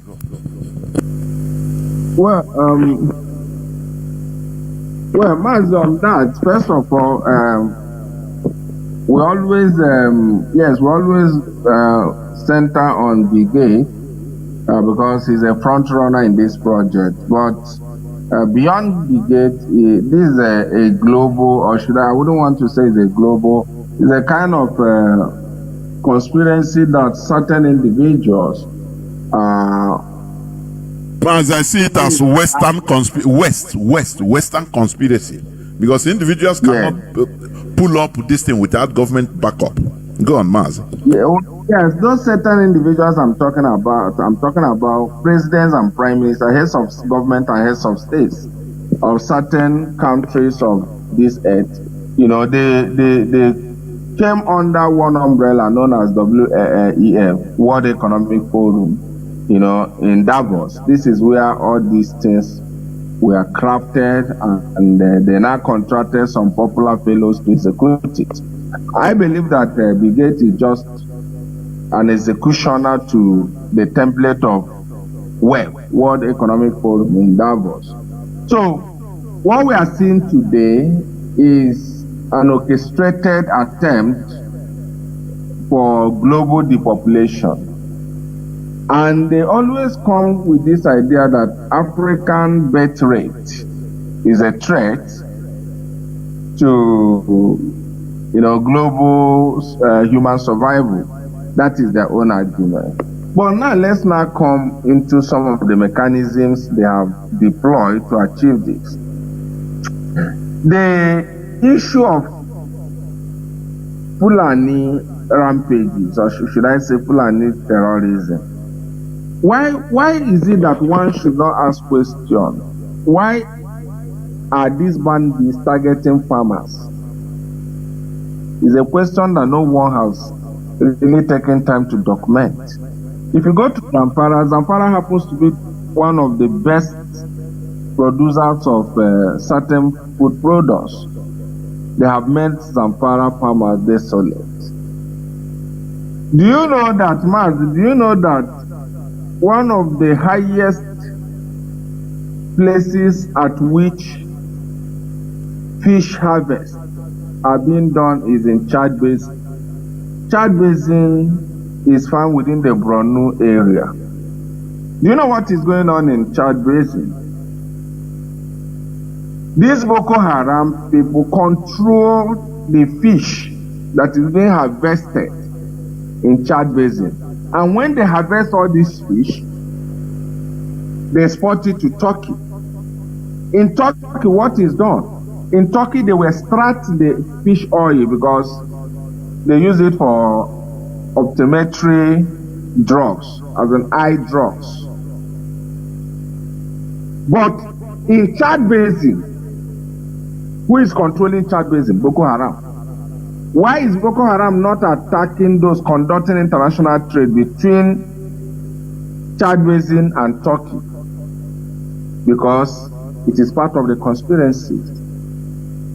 So they understand the importance of Nigeria, that if they should be able to bring artificial food crisis in Nigeria, definitely they have succeeded in conquering West African sub-region. And how do they do that? They arm the bandits and ask the bandits to target the farmers. It is the farmers they target.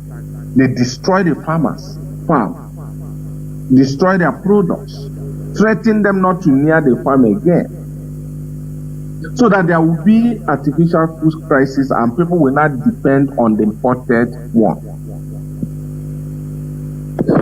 They also tried it in our land by encouraging the incursion of these Fulanis in our land. But thank God for the leadership. That the leadership contented them severely. Mazi, do you know before? Recently, I traveled to about 3 states in our land. Unlike before, I used to see Fulani headers on the express, on the highway. But lo and behold, I did this long distance journey without sighting any. So, it's not enough to say we have also controlled the advancement of their foot soldiers, which are the Fulanis, but we should also conscientize our people. Because this agenda is an agenda that is being pushed with billions of US dollars. Heavy monies are going in. The media is being forced not to discuss it. A lot of campaigns are going. But before a people, because that's why when I look at people making noise, shouting water, water, you should understand that the best security is food security. Because if you are not eating healthy, if you don't have constant food supply, a constant healthy food supply, any other security you're talking is horse. It's simple as that. So our people must also be informed about this project because it is real. UN is pushing it. A lot of global agencies are pushing it. So it's not something somebody can say, I don't care. You must care because the pushers are not jokers and they have never joked. That is it, Mazi. Now, finally, before I open the lines, I want you to talk about the Nigerian government strategy of trying to compromise or rubbish our struggle using criminality and agent provocateurs. You know, what is your advice to Biafrans? Mazi, please go. Well, except for those of us who are new in the system, since 2015, we'll be having tripods. Remember those faceless groups and all this. So it's part of it. And also let us also be abreast with the fact that we are fighting to live, and the Nigerian state understand how useful we are in terms of mineral deposits and human resources. So if anybody thinks that they can't own themselves the responsibility to destabilize us, that person is also not sincere. What you're fighting is a fight. So in a fight, everyone deploys a better tool to undermine his or her own opponent. So what we are seeing today is part of it. In as much as we still remain strong, we must be facing this kind of thing. Any day that is done on them that we have been defeated, no need of contracting agent provocateurs and all these charlatans. But because we are still indefatigable, we are still standing strong, we are still holding our shoulders high, they will still be looking for ways to undermine the project. But what is most important, I keep telling people about this, you see, there has never been historically, except it's going to just start with, there has never been in a case where the generality of the population had a consensus on a project, especially as the one we are. Success of this kind is mostly driven by certain few individuals who understood the importance of it, and they should be a courage boosters to the depraving mind. That is all I have to say, man. Of course, you are completely right. Because our enemy, the Nigerian government, has very big budget. It's a state, it's a government. So they have almost limitless provisions in order to fight us. You know how many billions of dollars they are spending in order to fight us? The other time they attacked our IPOB community radio. They have been doing it all the time. Do you know how much they are spending? They will go and give people money. People will tell them, oh, don't worry, I can just pay. I have experts that can bring down Radio Biafra, IPOB community radio. Nigeria will give them money. The money they are talking, millions and millions of dollars. And they will try their best, but nothing will happen. That is it. So, as you say, let us understand that we are in a fight. Everybody is trying to undo his enemy. Just like when you are wrestling. If you see that your enemy is too strong, you can use tactics. That is where brain comes into play. You use tactics. Not facing head where you can carry sand. Before you know, you carry sand to pour him on his eyes. If he's fighting with the sand, now you hold him.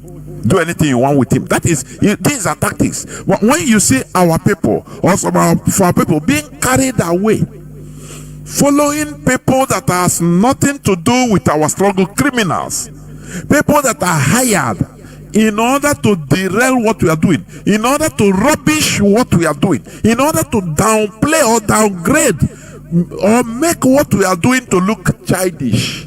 They follow them. Oh, he raised a flag somewhere. Do you know, Mazi, do you remember when even we are raising flag at any time? Oh, he raised a flag here. Oh, what does it have to do with reality? They send the people into their early grave. They draw the Nigerian, give the Nigerian killer terrorist military the excuse to bomb our lands. Who are they killing? People, innocent people. Do you see? This is what the Nigerian government wants.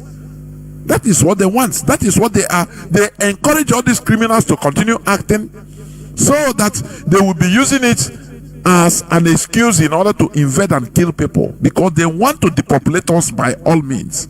Everything they will look at. One news headline, I think it was yesterday or the day before yesterday, they say in the Guardian, shallow graves discovered as security dislodge IPOB ESN camps. Shallow graves. So all these things, they are pushing it to the international community. Anything they will write this bogus headline, put IPOB ESN inside it, all this in order to blackmail IPOB, in order to make IPOB look like, killers of their own people to the international community. But we understand the game. That is why we are telling our people, do not be attracted to all these criminals because of sentiments. It is understandable, the mentality of our people. Our people love to move away from Nigeria into Biafra to the extent that any person, even if he's a criminal that wants to kill you and say Biafra, Biafra, you follow him and he will kill you. So let us first of all be listening to Radio Biafra. That is the number one issue. And anything you do not hear on Radio Biafra London here, it does not, do not believe it. All those people that are telling you this and that, oh Biafra, how do you think that IPOB, we don't kill our own people? We are trying to minimize the the cost to lives of our people in this struggle. How then do you think that people that are hijacking cars, people that are kidnappers of our own people, these people are not doing it outside Biafra land? No. They are not going to kidnap Fulani or others. No, they are kidnapping and killing our own people. How do you think that these people are Biafrans or fighting for Biafra? Anywhere you see all these things, any of these news headlines, please mark them, tell them. If there is a comment section there, go to the comments and blast them. Now, Mazi, let us go into just few minutes break, so that when we come back, now we just few seconds break, so that when we come back, the lines will be open, so that people will call in order to ask questions or make contribution. Please do not go away. We'll be right back. What this gentleman is saying about the United States not wanting war, not wanting to get involved is like Iraq 2.0. It's a repeat of the same rubbish that was said, oh, we don't want war, war is a last resort. That's absolutely untrue. It's a lie. Those that are in government are nothing more than prostitutes who are carrying out the orders of those who are in charge of them, and those that are in charge want another war. And these mouthpieces, such as this gentleman in Washington, is only doing a disservice to himself and his country. And the fact is that American sons and daughters will get involved in this yet again, and these chicken hawks who are pretending to care about the Syrian people are going to be sacrificing not their own sons and daughters. I would like this man to send his sons and daughters and his grandchildren off to Syria when this turns into a greater conflict, because this is what we're flirting with, is a world war. A third world war. This is not a joke. We are flirting with a third world war on the basis that apparently we care so much about the Syrian, just like we care so much about the Iraqi people and the Afghani people. The only people that buy this sort of stuff are either bought-off prostitutes or the dumbest of the dumb. Always one illusion, one boogeyman after another. What this gentleman is saying about the United States not wanting war, not wanting to get involved is like Iraq 2.0. It's a repeat of the same rubbish that was said, oh, we don't want war, war is a last resort. That's absolutely untrue. It's a lie. Those that are in government are nothing more than prostitutes who are carrying out the orders of those who are in charge of them, and those that are in charge want another war. And these mouthpieces, such as this gentleman in Washington, is only doing a disservice to himself and his country. And the fact is that American sons and daughters will get involved in this yet again, and these chicken hawks who are pretending to care about the Syrian people are going to be sacrificing not their own sons and daughters. I would like this man to send his sons and daughters and his grandchildren off to Syria when this turns into a greater conflict, because this is what we're flirting with, is a world war. A third world war. This is not a joke. We are flirting with a third world war on the basis that apparently we care so much about the Syrian people, just like we care so much about the Iraqi people and the Afghani people. The only people that buy this sort of stuff are either bought-off prostitutes or the dumbest of the dumb. Always one illusion, one boogeyman after another. Welcome back. This is Radio Biafra House Service Viewpoint. Today is the 5th day of the 12th month, being December 2024. Tabo Obochi Orie. This is a program known as Viewpoint. You are listening to Viewpoint with Mazi Chika Austin. We have been discussing on international geopolitical issues that concerns our agitation, because Biafra restoration is not only about us, it concerns even the world order. That is what we should understand. Therefore, when you listen or when you watch IPOB, you see that the leadership, they are watching things holistically. They are not taking decisions out of a narrow, myopic view. No, holistically. Not going to raise a flag somewhere and say, Biafra, Biago. You do. These are childishness. These are childishness. I'm telling you. So, say no to criminality.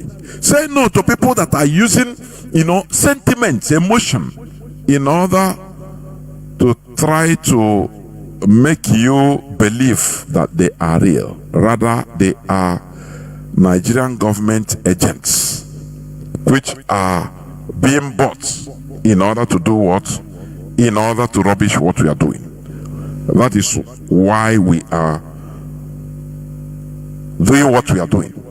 Therefore, our lines are now open. You can call and give us your view or ask a question, but please limit your contribution to 2 minutes, please, so that we must continue, so that we can take as many calls as possible before closing the program. Our WhatsApp and Signal line remains +61 405 142 547 +61 405 142 547. You can call us and give us your view or also make contribution. But I have a first caller, Mazi Joe. I think you are the first. You are the first caller, Mazi Joe Agafe. Can you hear me, Mazi Joe? Mazi, are you there? Please, yeah, please go on. The whole world is hearing you. Go on, please. Okay, great. A very good evening to you, sir. And a great Mazi was taking out his time to come and lecture us on this very august, important topic. I am going to dive in like this. International relations, as we know, plays a huge part in the survival of a race or a people. In the case of where we come from, our people have been so redundant and should I say they've not been able to comprehend the importance of international relations vis-a-vis the actualization of Biafra. This great step taken by the DOS, by IPOB, for this topic, and I hope it will continue so it can open our people's eyes to what is happening to us as a race. My question I want to ask Mazi is this: what does he think about the effect of climate change that the West are championing? Because they have drilled a lot of natural resources from Africa, taking it to their side to use in their industries. From there, they have been able to destroy the ozone layer. Now, we that have the natural resources, we are now opening, like our eyes have been opened now, and we are going to use those natural resources to develop our places in Africa. But they are telling us now that we shouldn't go that way, that we should go naturally with them. Stop the usage of fossil fuel, go drain, all this kind of stuff. We don't have to listen to them, because if we decide to toe that line with them, we are not going to develop as a people. So I would want Mazi to add his own bit, even you, Mazi, to also add your bit into this climate change of a thing as well. And also, I want to chip in something. Mazi, you see, our people, like over here that I am, I tell many of them, which TV station do you watch? Do you listen to what is happening around the world now? You know, many of them will be mentioning different Western countries and media. I will just look at them and laugh, and I will tell them you are still mentally enslaved. Go and listen to other people. Stop listening to people that will cage your mind and cage your brain. You will just be listening to them. You don't know what. You will not know when you hear the sound of boa, because they will not tell you. Where we are now, they are beginning to build what's it called, underground bunkers, trying to educate people to be ready that something is going to happen very soon. So they are beginning to shape people's mind towards that fact that there is going to be a fight against Russia. You understand? So I want our IPOB and the DOS to please sustain this program. This program is powerful. It is essential to the realization of Biafra. Thank you, Mazi. Mazi, before Mazi Chika come in, let me say something. Like what you said about climate changes. Yeah, you can log off and be listening from background. Okay. You talked about climate, using this climate changes. Yes, let me tell you, the West, they can use anything at their disposal as a weapon. Let me give you an example. Do you know that the largest producer of palm oil is Indonesia? Do you know that the European Union refused the importation of palm oil from Indonesia? Do you know what they said? They cited global climate changes, that they are destroying forests in Indonesia, planting palm oil or palm trees. Sorry, planting palm trees. So they are destroying natural forests. They should live in forests like that. Now you start wondering, but that all those things is not true. They are trying to protect their own peanut oil, their own olive oil, and different seed oil. They are selling their own market. That is what they are trying to protect. But they use climate change, destruction of the climate. Oh, as you are planting, you are destroying the climate by clearing the forests and planting palm trees. So we cannot, if we are importing your palm oil, it is encouraging you to do more. No.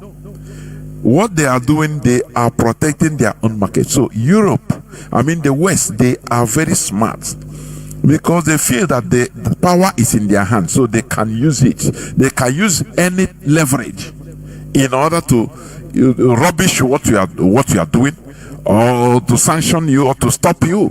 That is the truth about it. So they can use anything in order to stop your growth as a country, your GDP, in order to make sure that they bring you down.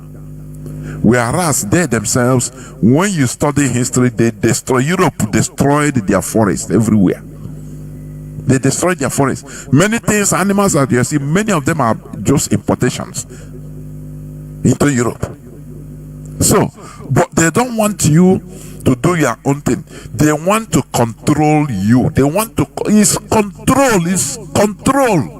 And this is what the war you are seeing in Ukraine today is about: bringing down this control, bringing down this unipolarism, and making the world to have options. You have option A and option B, but they say no, you cannot. You must follow. We are the superior people. You must follow us. So it is very, very sad. But what is this? The world has been like that right from the word go. You see Alexander the Great that conquered the world. Alexander the Great, he destroyed African University in the present day, where they gave to his name self Alexandria in Egypt. Alexandria. He destroyed and cutted away, manuscripts written by Africans for thousands of years. He cutted it away, and today the place is being called Alexandria. So you see, the world has been going from one conquest, one hegemony to another. During the Roman Empire, the same thing. But my happiness is that all this imperialism, it does not last forever. Even if it does not fall in our generation, present generation, in the next generation it will fall. Even if not that, in the next upper generation. So it doesn't last forever. That is the thing. So when it is your own time, you continue playing to see how long you can go, until finally another will take over and continue doing the same thing. So Mazi, I don't know whether you have something to say on this. Please, you go on.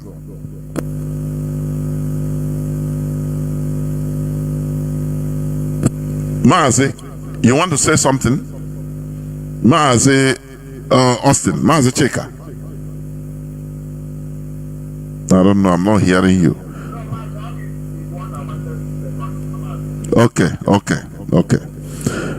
Okay, I have callers that are flowing, please. Caller on, let me see. Is it? Caller on signal. Go on, please. Can you hear me? Caller on signal.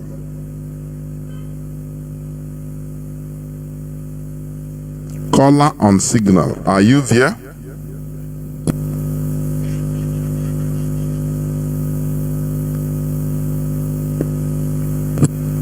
Go on.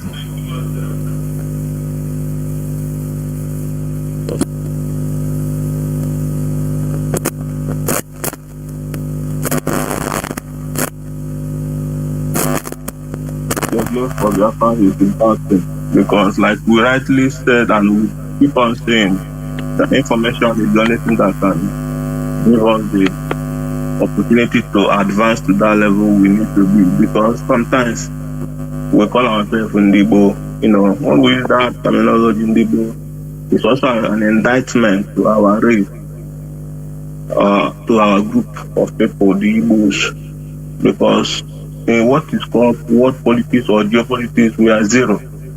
That will bring me to the question I want to ask, and also my contribution as this regards to world politics. But I will say geopolitics when it comes to the contraptions we call Nigeria here, we find ourselves. Because in my own analogy, I always like to bring this one because what happens around me is most importantly what impacts my understanding of the general happenings. Sometimes the opportunity one might have to get the extra knowledge is for you, and others might not have that same opportunity. But looking around you, you learn from your environment. It's also important because we have come out to know that if not because of IPOB and Mazi Nnamdi Kanu, who instigated this movement, that is bringing this enlightenment, awareness to our consciousness as a people. We have always been a people who don't believe in reality. Rather, we do so much with sentiment and emotion, which is also disadvantageous to our race. Now, we talk about, when you begin this topic, Mazi, and when Chika Austin was making his submission, he said something about geopolitics, and he said Southern and Northern Hemisphere, which is what they call Southern and Northern Protectorate before the amalgamation now. We claim we have this gas, oil, everything deposited in our land. But since I was born, I have always known that I will hear one Alaraji, either Florential Alakeja or what is it called, this T.Y. Danjuma, Kaduna Sokoto, Saudi Abubakar, Atiku, all these, all these northern politicians and military generals who retired. This oil deposited in our backyard, they are the ones owning them. You will go to a place, you say that this community, like when you come to a place, they call it here. They say that, is it not Sadana or Sokoto that own almost the oil well that is dwelling in that environment? So now, we as a people, can this be also as a result of the aftermath of the war? Or is it the negligence of our forebearers, those that have been there before us, to understand that before you have to take something that belongs to a people, you have to make sure you inform the people, and the people must be in agreement with you, because natural law we know says that whatever that is found in the land, at least belongs to the owner of the land. If not totally, but the owner of the land should be a partaker of whatever that is found in the land. But today we find out that this oil is listed in our land, that we claim that we have this oil and resources. The owners, the actual owners, all these people I have mentioned are from other regions of the country. So I want to understand, because that gives me sleeplessness sometimes. How did this happen? Is it also as a result of that aftermath of the war, or is it the negligence of our leadership? When I say leadership, the Igbo leadership, I know. Regards to self-preservation and taking control of what is in our land. Mazi Chika. Mazi, can you hear me? Mazi Chika. Mazi, it seems, I don't know. Mazi Chika Austin, are you there? Okay, let me take it.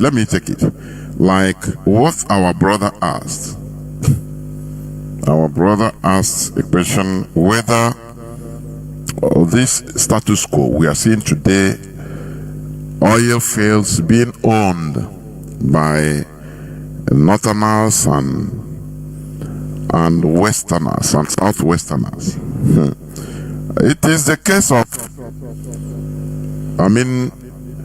it is because of the defeat, 1970, we are defeated in the war. So they share the war, the booty. Or this world, like you say, if you want to collect people's thing, you have to notify them this and that. Yes, it's rational to do, but it's unfortunately the world we are in today. Might is right. You go and grab, you go and grab it. As long as you have power to do it, or you can get away with it. That is how the world is. Now, with the things that are happening, even with the Fulani terrorists that are on the rampage, we call Fulani, what do you call them? Fulani headsmen. Since the coming of Buhari regime, they expanded operation, they imported them. Okay. So they expanded in their actions. It is openly. They are killing people, taking people's farm, destroying people's farmland. But they are calling it farmers' headers clash. Don't you see how the world is? You had even Buhari when he went to America that time, I think 2015 or 16. They confronted him. He said, no, these are farmers' headers clash. It's because of climate change. You know, that the Fulani herdsmen, they carry stick for foliage. So, you see, the truth is being bent. You that knows the truth, nobody hears your voice. You are not in the hierarchy. So, everything is about politicking. Everything.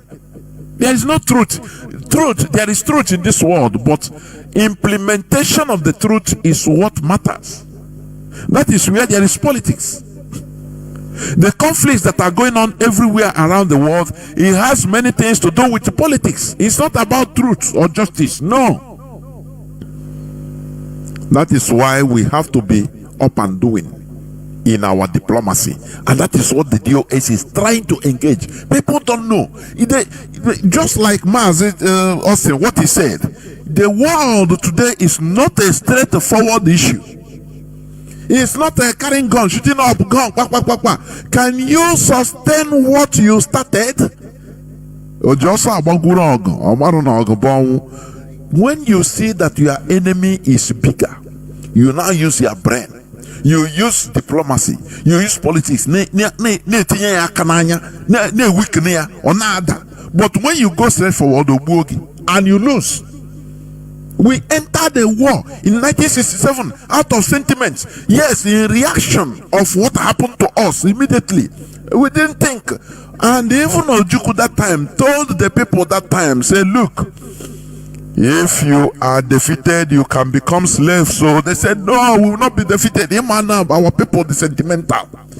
But him being a man, he calculated it. That is why he tried to avoid the war at all costs by going to Abuja court, because he himself is a military man. He understood what it means to lose a war.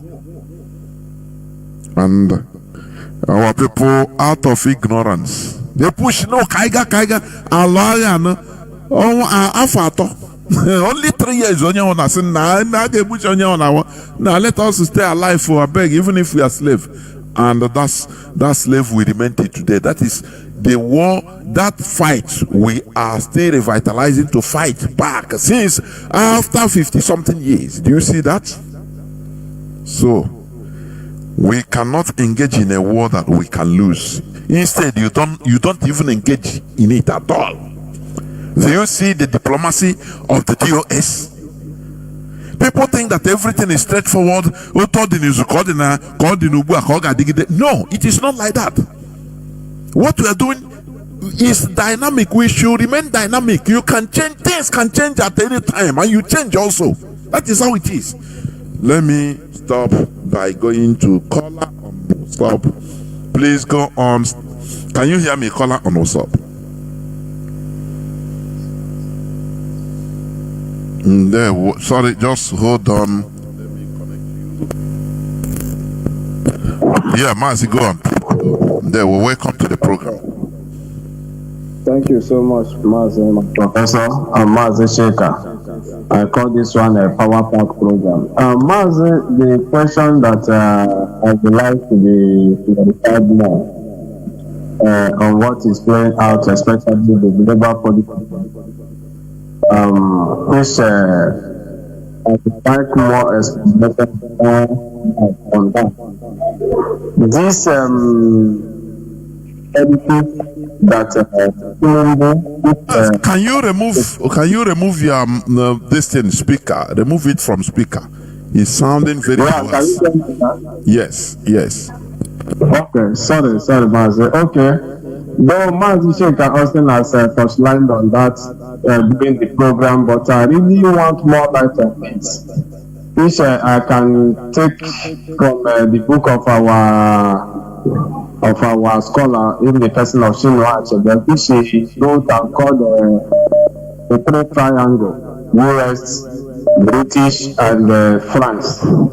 So on this note, especially from that particular place, which we explained what Tinubu is playing with the France now, and what he also explained about the Northern aligning themselves.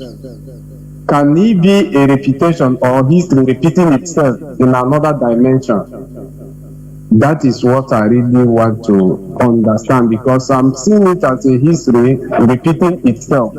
History in what way? In what way? If you can go there. Okay, good. Like myself now, when I see Tinubu and his alliance with the France, I saw it as a nation that cannot stand every other regions making sure that they are building their future alliances with other nations.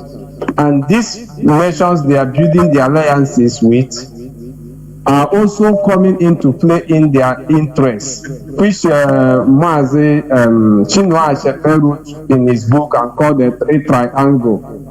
So I really want a little bit light on this, whether if this thing, to my thinking, is like a history repeating itself. I don't know if you get my question. I get what you said. I get your question. So I really need more light on this, because I see it as history repeating itself, but we, our own politicians, and from our own region, they are not understanding what is really playing out.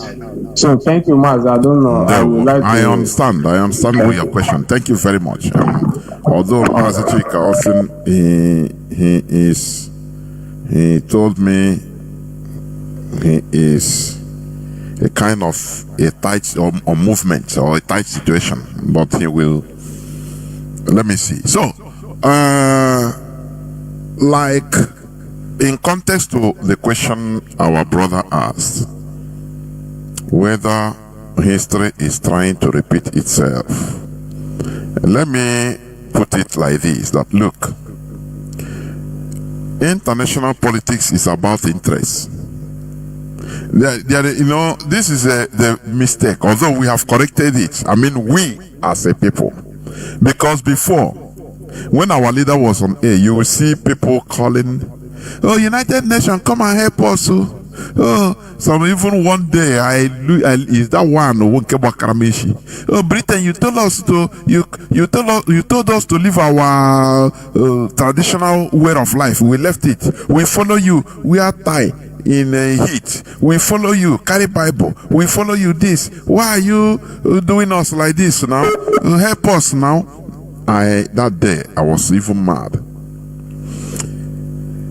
International politics is about give and take, interest. What can you provide? That is the negotiation. That is the negotiation. You have to lose little thing. You have to, in order to gain something. You have to gain something, and your opponent is trying to outmaneuver you through negotiation. Now you are trying to get the best. Everybody is trying to get the best for their own interest. That is how the world is. Nobody or no country is coming to do something out of love in any way. No, our Christian brother. No, let us come and help you now. No. Highest they will allow when you are dying. Now, one individual can get a license, a permit to fly aircraft, bring maybe collect foods from America, from London, from Ireland. Now come and start giving you as refugee. Very little. It's nothing.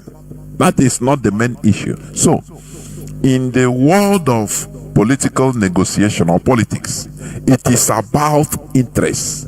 You cannot get exactly that 100% you want. That is it. Let me tell you something. Do you know that some people call the Madiba, the great Madiba of South Africa, Mandela, a traitor? Do you know that? Some of his colleagues called him a traitor. What I'm saying is a historical fact. Do you know why? Because they say he came out, he's a sellout. He came out, instead of him to pursue, he started working with the white people that killed them. Without them understanding that in this kind of thing, you cannot completely rule out everything or go on vengeance. You will fail. You fail. You have to, give out something in order to gain something. Had it been Mandela came out with that acrimony and so, the whole white people, he pursued them, he seized their land, everything, the West would have turned South Africa into Zimbabwe, or worse than Zimbabwe even. Do you see that? But many didn't understand it. They negotiated this and said, okay, it's inevitable that you will have power. But look, you have to do this, do that, live and let live. Let the country be a rainbow color. Do not target the white people. He said, okay. Contrary to what many people were thinking, contrary to the aspirations of people that we are not, his colleagues, some of his colleagues, contrary to what they want. He said, no. Some of them started calling him secretly that he's a sellout. But he saved South Africa from complete collapse and catastrophe, just like Zimbabwe. Zimbabwe could have been also like South Africa, economically and otherwise. But they pushed Mugabe into being so extreme. That is it. That is why in anything we are doing, do not allow your personal extremism to overcome the holistic view of what is going on. It is something that is diplomacy and politics. Otherwise, you will miss the whole point. Otherwise, you send everything you have fought for crashing. So, what am I trying to say? in every political negotiation, there must be a win-win situation. Even in what we are doing, you cannot say, oh, these people, this country, come and help us, I come and help you for nothing because they love you. Who are you? Do you know you? There must be a negotiation, there must be an interest for the person, or for the people, or for the country. There must be. So, but you try to use your person that, like during the war in 1967 to 1970, France, yes, France helped us. They are also they play double game because France is like that. They supplied the weapons to us secretly. Now, in other words, they also sell weapons to Nigeria. That is how France. That is the nature of France. They are always because they don't want to lose out anywhere. Don't you see how they treated the Netanyahu's case? When ICC convicted him, France was one of the first people to say, "Hey, if Netanyahu come to France, I will arrest him." Macron said it openly. I will arrest him because we need to show that the ICC have credibility. I will arrest him. Others follow suit. Spain, Holland, others follow suit to say the same thing. France, after 2 days, Macron went back and changed tongue and said, "No, we will respect Netanyahu's immunity." They are like that. So that is a way of fighting for their interests. Is the way of fighting for their interests. That is their diplomacy. They're always like that. So France was helping us secretly, also showing help to selling weapons to Nigeria openly, but coming as a government to help us secretly through their secret service, so that they don't lose out. If Biafra come, they are there. If Nigeria win, they are there. That is how they play. Unfortunately, we lost. They saw that it's a hopeless situation. So they come up openly on Nigeria, this and that. That is, and they negotiated that even Ojukwu has refuge in Ivory Coast. That is it. It's France that commanded the Houphouët-Boigny to support Biafra and Gabon. To their credit. You understand? So the world politics is completely centered on interest. That is why when I see our people being sentimentally sentimentally, I cannot understand. Because no person is helping you that you are religious or you are irreligious. No person is coming to help you because you shout shalom. In Assassin the Hebrew. No, it's ignorance. The world politics is about give and take. What is your interest? Defend your interest. I defend my interest. Now we can agree. You bring down, mellow down, I mellow down until we agree together. It's not about any other thing. I have callers waiting. Caller on signal, Mazi Nnamdi. Please welcome to the program. Can you hear me? Mazi Austin, please, once you are there, let me know. Mazi Nnamdi, please go on. Okay, thank you, my brother. My name is Chika Nnamdi. I'm down reaching you from the Netherlands. You and Mazi Austin treated a lot of things. I want to say to Mr. Austin or Chika Austin, I'm a fan and a comrade.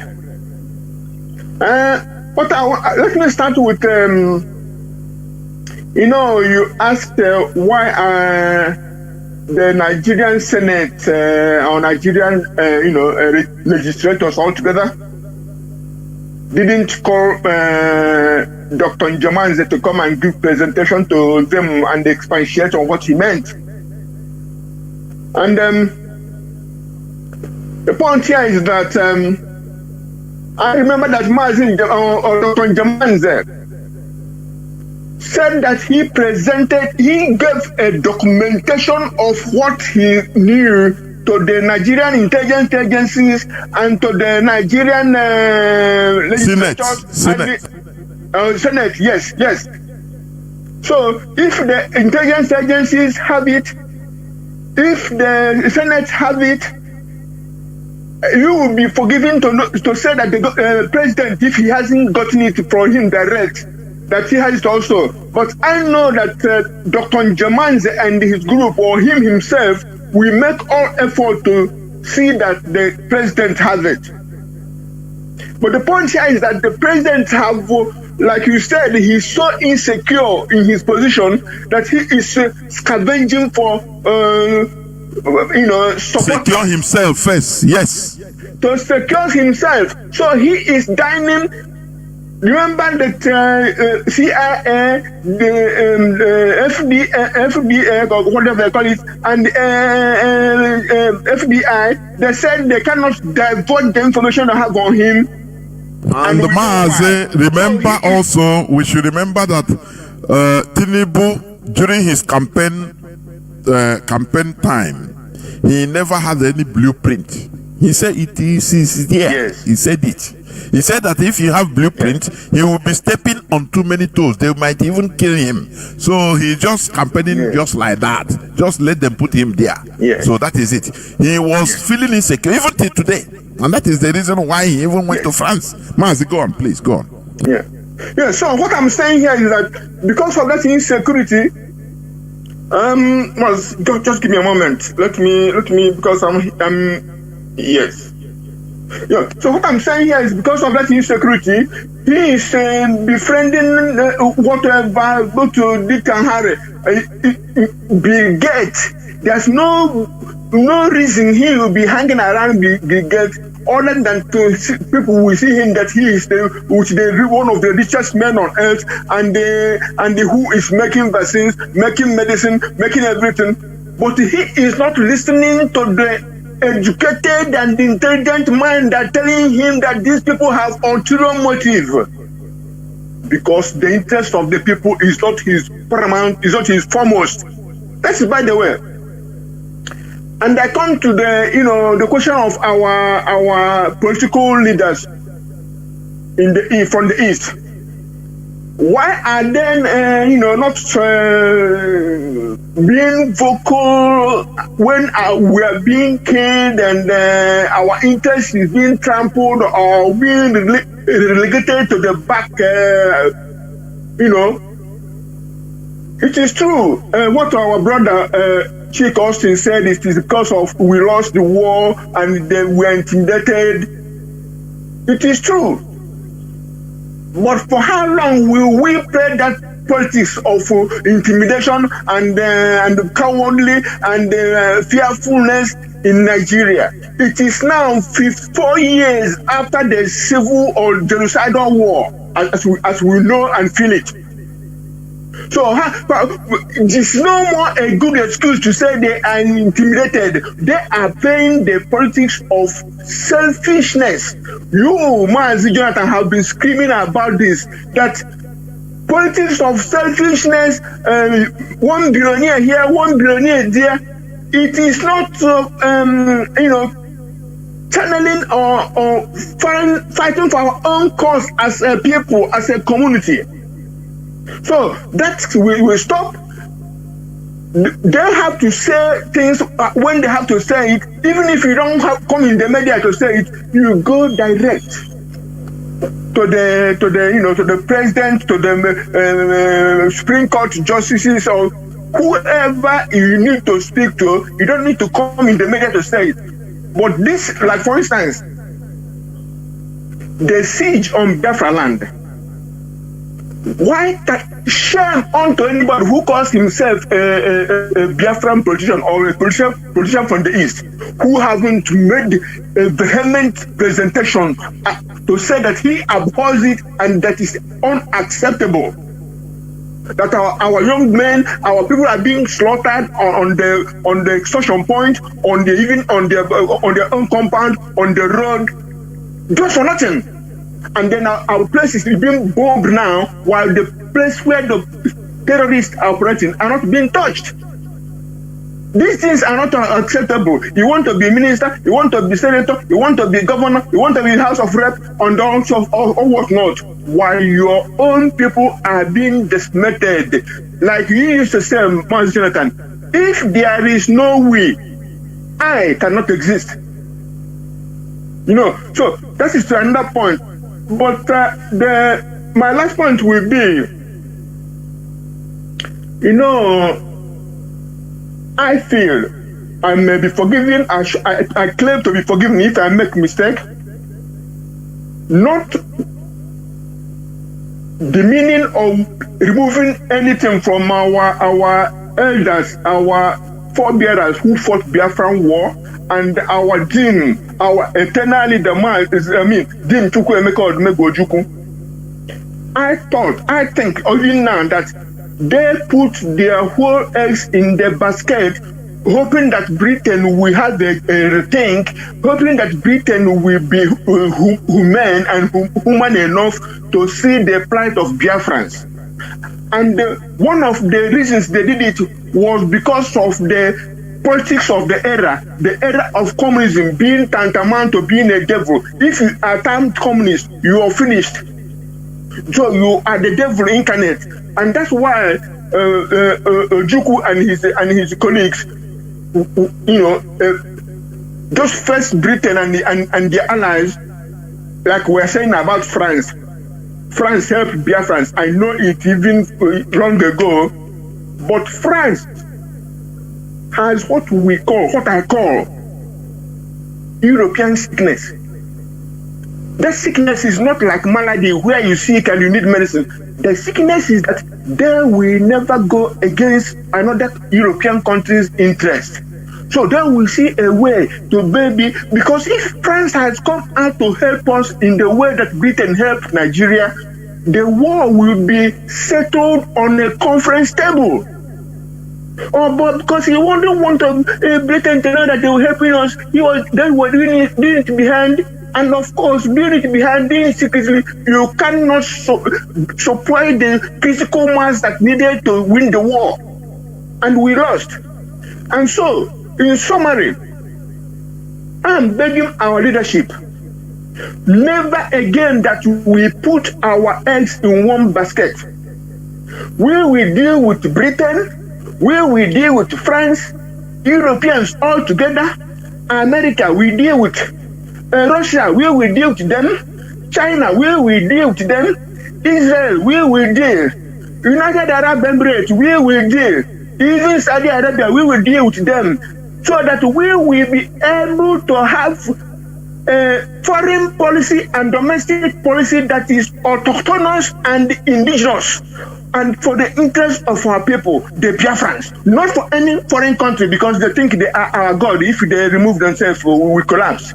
That will be the pillar of Biafra. That we're welcoming everybody to deal with everybody in business, in science, in technology, always for the interest of Biafra. God bless Biafra. There were, of course. And let me add by saying that, look, you see, the fear of or by our political elites, one of the main things that will also stop the fear is the rising up of the people. Don't you see that of late many of them are boldly talking about Mazi Nnamdi Kanu's incarceration as bias, as anti-Igbo? Don't you see that? Why? Because it's the people's agitation. That's why IPOB is a grassroots movement. It's the grassroots. That is the most important. When you light a heap of clothes or a heap of rubbish that forms a mountain, you will light it from under, so that it bombs from under till up. It will not quench. But when you go up and just put it, it might not reach under. The grassroots movement is the people. We are more popular, so our agitation cries and talkings every day. We push the people up in order to act, even fearlessly. And some of them are doing it, even calling for the release of Mazi Nnamdi Kanu. Something at the early time they were afraid to talk. They will kill you. They will remove you from senator. They will bring you down from being a senator. This and that. But now that fear is getting away from some of them. Why? Because of the grassroots that is supporting them. Mazi, I don't know whether Mazi Chika, are you there? You want to say something? Mazi Chika Austin, can you hear me? Mazi. Yes. Yes, like you rightly said, most of things that bring changes and getting these people to speak boldly is when they see that the people are really getting the ideal awareness. So it's basically what it is, just like you have submitted. There we go. I have a caller on WhatsApp. Caller on WhatsApp. Can you hear me? Please go on. Mazi Jonathan, say may Elohim bless you so much. There we go. The discussion that we have here is a very sensitive one and a very, important one, that is opening up our people's eye. But the area I want to look at, and I call it a movement, what we are doing here, because if you watch where we started and where we are today, it is different and we are growing by the day. And each day with this program comes with his own awareness and eye-opener. But what I want to talk about is when you look at this Western world and these countries that is subjugating everybody, they don't play with alliance and partnership. And that is what gave birth to NATO and all of this.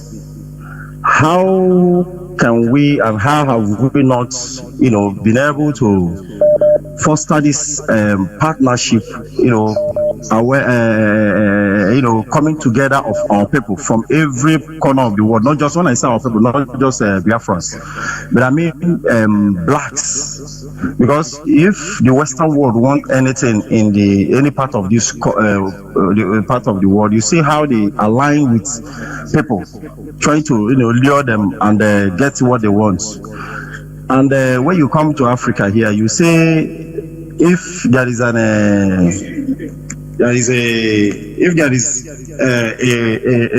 agitation or a campaign of liberation of his people, it will just be in different quarter without no fostering of unity, coming together of interest and working together for a greater purpose.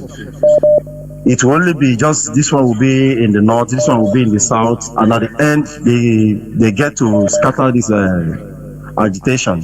Just like when they declared the unity of Africa in Addis Ababa. And as time goes on, most of these leaders, we are just disgusted. I don't know if it's because of mistrust or Mazi, let me tell you, that OAU, Organization of African Unity, was formed in a hurry, just out of sentiment, and also by the implication of the colonial masters. I'm telling you, there was no detailed context anyway. So at that time they thought that by just saying unity we become unified. No, they didn't. It's also lack of experience. You cannot form a forceful unity. It's impossible. Unity comes via respect, mutual respect. Mazi, go on. Then if you bring it to today's context, you'll see that despite the awareness of what is about to happen to the blacks in this world, the blacks in the Americans and all of these places feel so relaxed, as if it doesn't concern them. How do we and how can we get to bring all these people together, even here in Africa, just like what they have in the Sahel country? When you know that there is a real genuine alliance there is when they change government. When this very government that is in those countries now moved out, you will now know if there is a genuine alliance there. And I don't know if it's because of the mistrust or there have not been a real effort in making these people or bringing them together. Just like our brothers that was taken to the Americans and the Europe in during the slave trade. How can we and how have we not been able to like bring these people in order to foster a kind of bond and unity in order to of our people? Thank you so much. Mazi, I don't know whether Mazi you want to say something, but let me say something here first before you come in. You know, unity, like what you said, unification of our people, both those in diaspora, what I mean those in diaspora, Black Americans, Jamaicans, and all the rest. The CIA tried very hard to thwart this unification. It's a historical fact. These people run around they showed you every corner. You know, look, America, USA is a place, a congregation of people from all over the world, mostly from Europe, Africa, primarily, before others started joining, because the Europeans killed the indigenous people, almost wiped them off. It's only few that are remaining. So it is a congregation of foreigners. Do you know what? They made sure, the white Europeans made sure to retain their contacts, notwithstanding that America, 13 colonies of America fought heavily against their brothers, that is United Kingdom, with the help of France. France helped America to establish. Are you listening to what I'm saying? So they fought wars, bitter wars, but that doesn't debar them from still going back in order to establish relationship. So, you know, alliance, because that is the first thing. Alliance. In Igbo language. United we stand. They understood this, and this understanding is also part of civilization, or advanced civilization. Now, do you know what they did? After the abolition of slave trading, they made sure, American CIA made sure to thwart, to severe, so that there will be no alignment or alliance between Black Americans, Black people in the diaspora, including Black Americans, Jamaicans, with the motherland Africa. That is why they started by killing those. Oh, people don't know what happened. History, once you enter into history, you become mad. They killed Marcus Garvey, that was fighting for Africa to be together.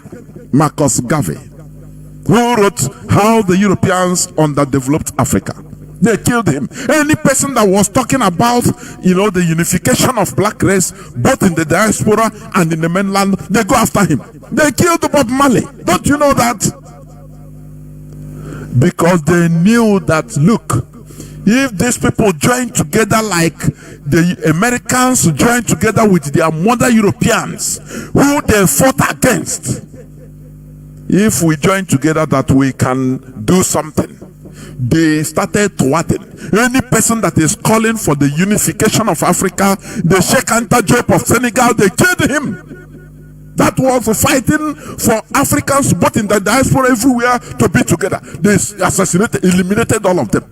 Both some with advanced poison, cancer poison, this and that. They killed all of them, silenced all of them. And they started blocking Black Americans, making them to hate with their media, making them to hate African mainland, that place is only sickness, you see, that they will kill you, that they will, exactly what they did in Igbo land. Oh, these people, they imitated colonialism and inflicted it in Igbo land, in Biafra land. They thwarted us. They made sure that an Igbo man will stand up and say, I am not Igbo, denying his identity.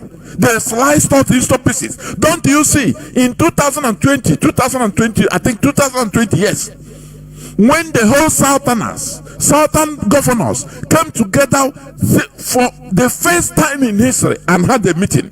I mean both southwest and southeast, south, as they say. The whole governors, they came together and had a meeting. Didn't you see the tsunami it caused in the kingdom of the Fulani Emirates? Don't you see that? For you to understand that, because they understood that once we are in bunch as them, that we can immediately move mountain. Who are they? They started firing on all cylinders. They started coming out in the Fulani. They started coming out. I could remember one Fulani man came out on national television, is it TVC or Chinese television, started insulting the Yorubas, telling Igbos that you people should not align with the Yorubas, so they killed the Yoruba people. Started bringing out things that they did to Igbo people in order to spoil our hearts, because they understand the importance of alliance and unity. That is what they did to us. And that disease has been going. No alliance between Africans in diaspora and Africans in motherland. Everybody is doing his own thing. And who is profiting? Who is benefiting? The colonialists. They continue influencing, telling, imposing governments on each separately on each people. Because you are not together, you can't do nothing. That is the sad. Now Africa. They walked on our head. They walked every facet of our life. Mazi Nnamdi, I don't know whether you have anything to say. Please, you go on. Before I'm banning more. Mazi, can you hear me, please? Mazi, I'm really enjoying your view. I'm really enjoying it. Mazi, continue as well. When I get to say, I will say. There were. I have callers waiting, please. Caller on signal. Can you hear me? Caller on signal. Caller on signal. Caller on. There were Mazi.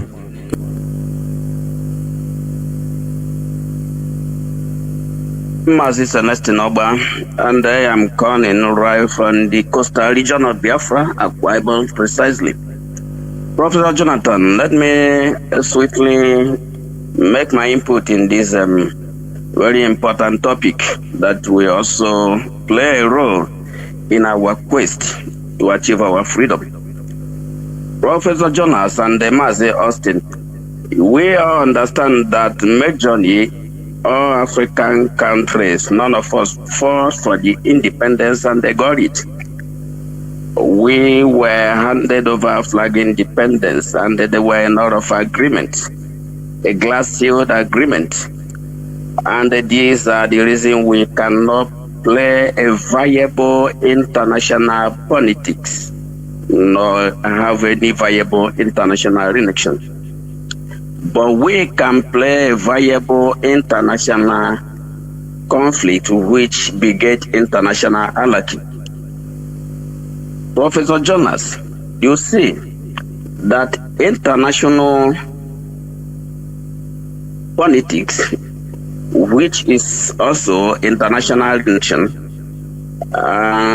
so to say this, that international politics and international relation is synonymous, and international conflict and international anarchy are also synonymous.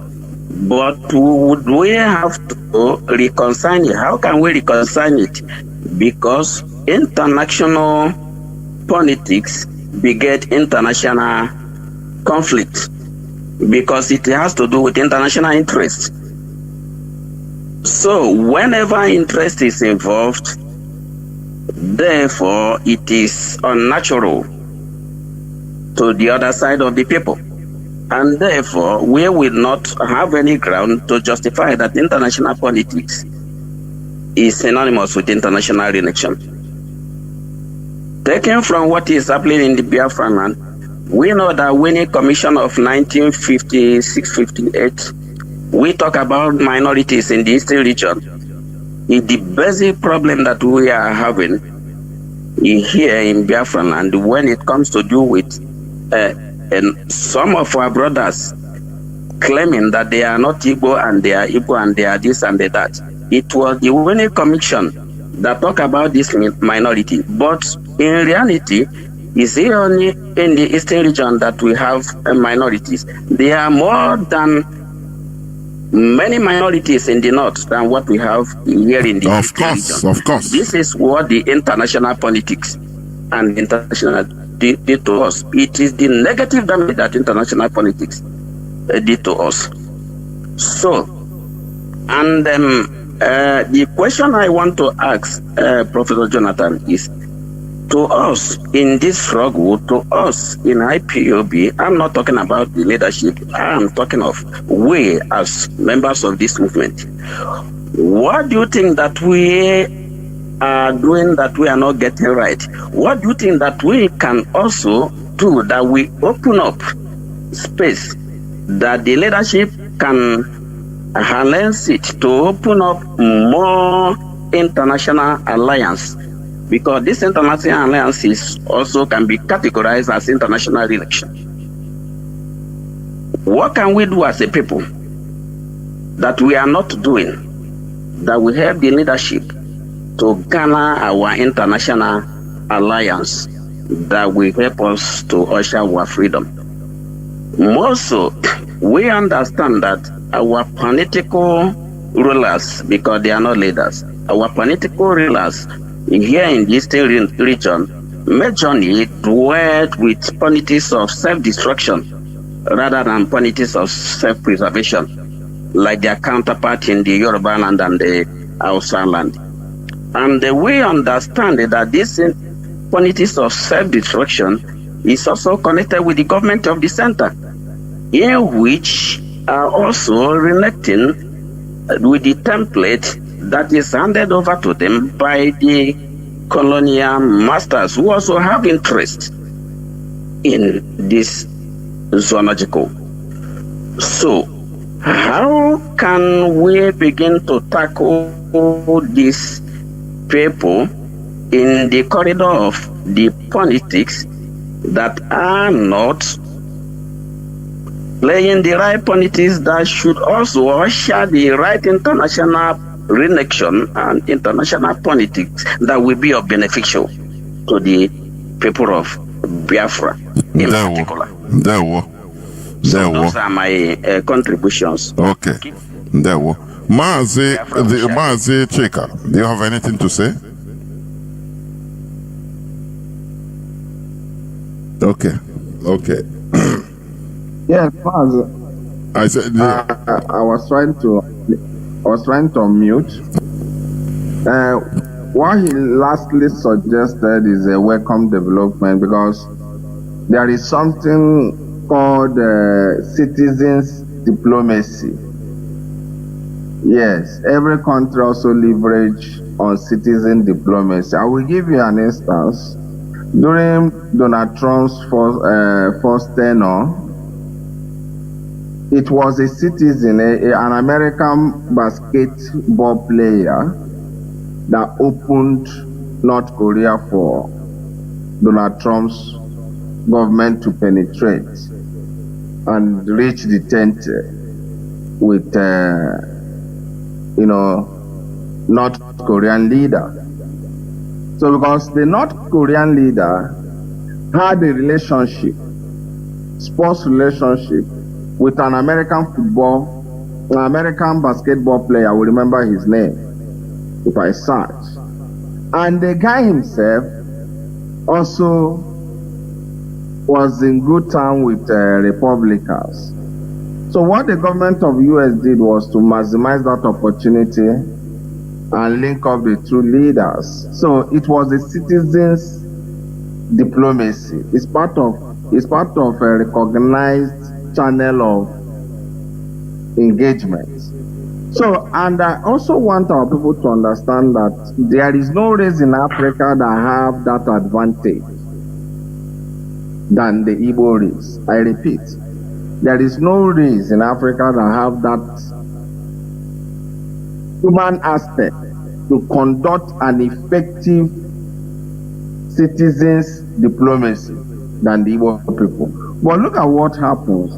Those whom we are dealing with understand this fact.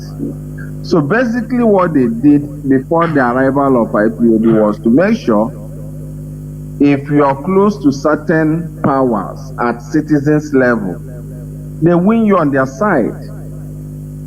If they can't win you through diplomatic channel, they use intimidations and harassment and get you.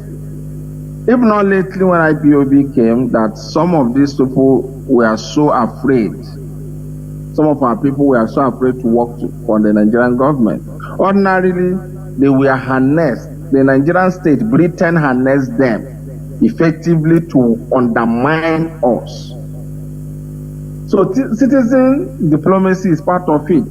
Every single one of us who is in diaspora can open a channel for the leadership. Why the leadership step in? Like I said, as big as America, it was a citizen that opened American president. I'm talking about Donald Trump. He opened the channel for which he was able to advance the relationship between North Korea leader and Donald Trump. So what he said is something our people should also be educated on. There are people at individuals level, they are friends to, state governors of their host country, local government, or should I say, what is it called in some states? A kind of council, the sheriff and all the rest of them. So having such contact should not end at individual relationship, personal relationship, personal interest. Our people should be educated and informed to understand what the national interest is all about. It should be more entrenched than our individual interest. That is all I want to say. There were, and the diplomacy, I should also add, what IPOB is doing is part of it. Engagement, lobbying, the secrecy, because that is what holds the key. What the awareness IPOB has been creating, you and I, everybody, is part of it. Let me take this call. I think it's going to be the last caller. Caller on Signal, on WhatsApp. Can you hear me? Please go on. Caller on WhatsApp. Thank you for holding on for how long? Go on, Mazi. Can you hear me? Caller on WhatsApp. On WhatsApp? Yes, go on. Okay. I hope I'm clear. Thank you very much. There we go. Mazi Chika Austin, I greet you. Mazi Jonathan Chinedu, I greet you. Obom. Keep it on. We must possess our possessions. I greet Directorate of State of Biafra. I greet Mazi Nnamdi Kanu. I greet IPOB worldwide. I greet Eastern Security Network worldwide. Mazi, program today, very, very hot programs today. It was very, very hot, and he's hitting it on it, because what we come to do live almost on international, because what happens to us, we are not responsible to it. There are people that are responsible to it, because we don't know what they come to do in our land. If not now, we are now knowing that what they brought in our land is against our land. So many of our brothers have been, they take charge. They take in charge of representing them on the program that they use and come to our land. Mazi, all this have been like this. From the time immemorial, it has been like this. They programmed us to be struggling,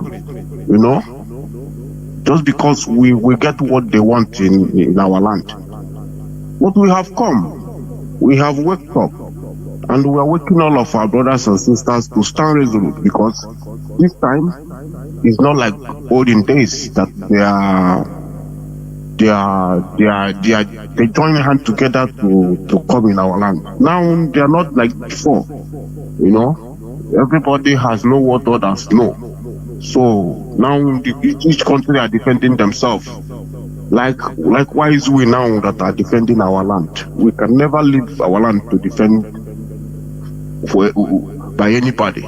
We are the one to defend our land. That's why I am against anybody that come up and trying to bastardize what IPOB is doing. IPOB is very, very great, doing grand job to make sure that our land stands stable, that we take care of our responsibilities. Mazi, I have much thing to say because we have been on it for a long time. We have been on it, pushing it. So we must continue hitting it. Yes, we must continue hitting it. Let our men kahawanu sa isa batakaribani ndo na bayi ndunchai kahawakali ba haisa batarabayi ko kaleba kaya bakari ko awa usuha kai se ba we chichibe ni makarai chichiba yo so ko chibe yo so ko ha me anya man chekwe anybody ka be sikwala anya. Thank you very much. I think this is where I'm going to switch off the phones. Mazi Nnamdi, please, I want you to make your closing or parting shot, closing remark. Mazi, can you hear me? Yes, Mazi, I can hear you. Okay, I want you to start. There is one question from there. Now you make your parting shot. You know, the new elected president of America, Donald Trump, will soon take office on January, in the next few weeks. Now, I want to ask you, do you think that Trump will come and save the situation, the world situation, or do you think what do you think about him and his government, incoming government, please? Then from there you make your patent shot. Mazi,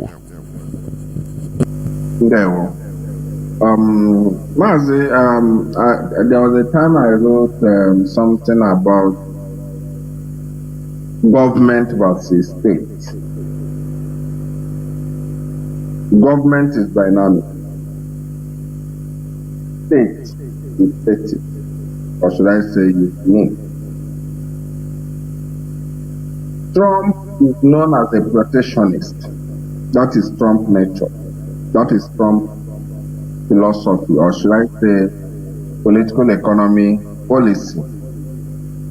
He thinks about whatever happens at the Western Hemisphere, not really crazy with other regions, especially during the first time.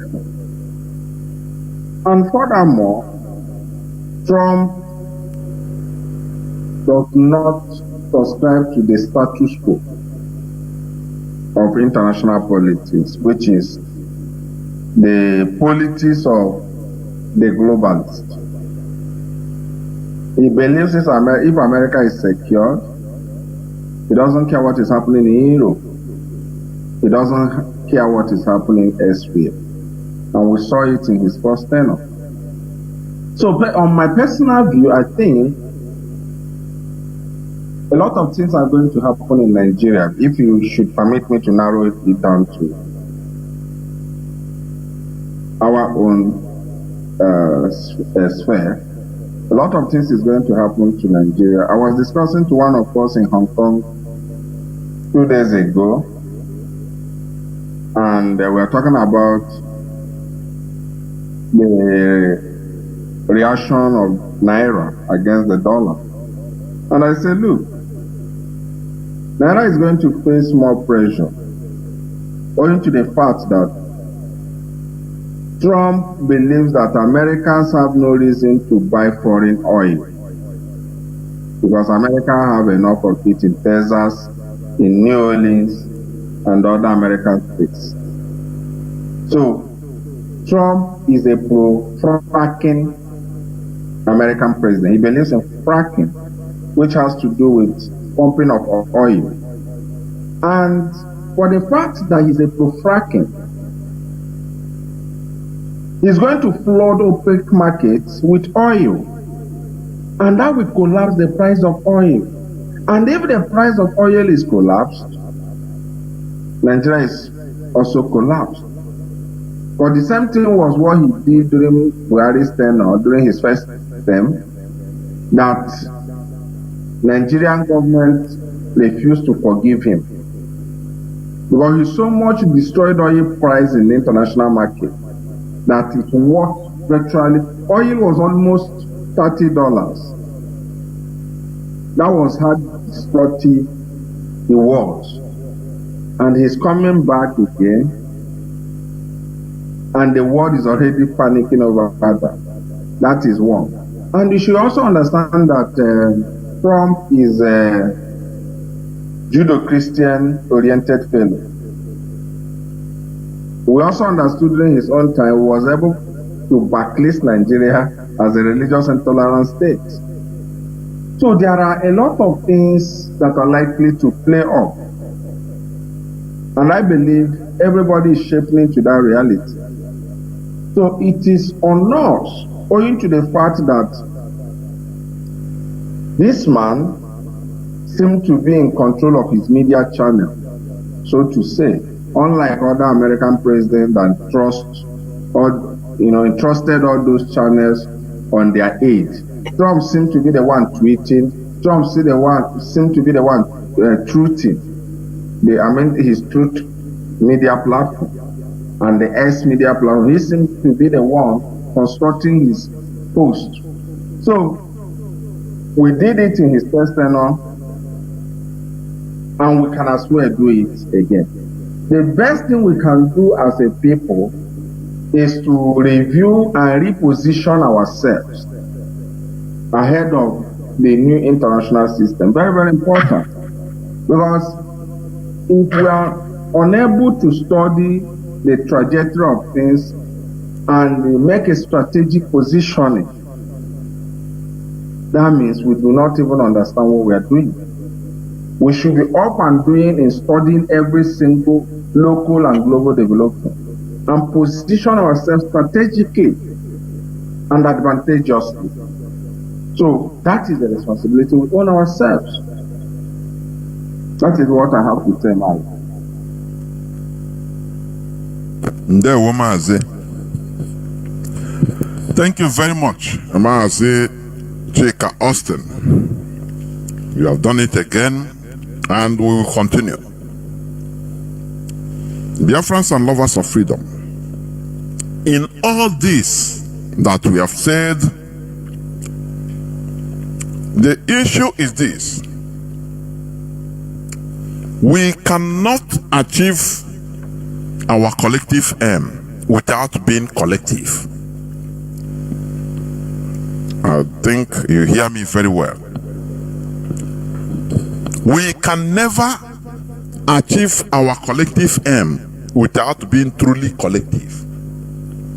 That is why IPOB is in place. Let me tell you something. As we have been saying, Mazi Austin said it, that the governments are dynamic. This political movement should be dynamic. Nobody should be expecting that things will be static. It was how it is being done. No, there is no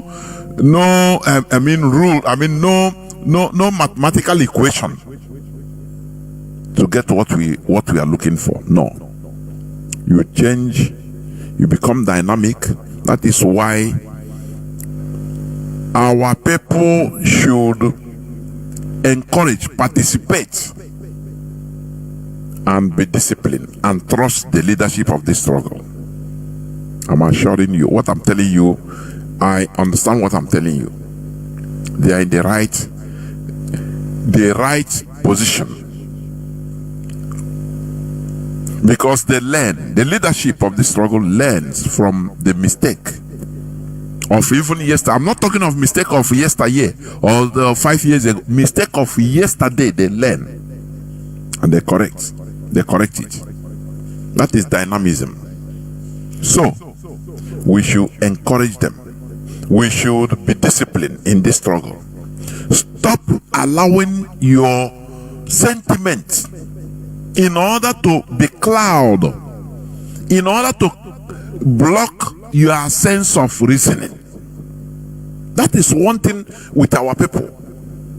You will see some people, since Mazi Nnamdi Kanu was, in rendition, they stop listening to Radio Biafra London. And you ask, is that how you are going to be consistent?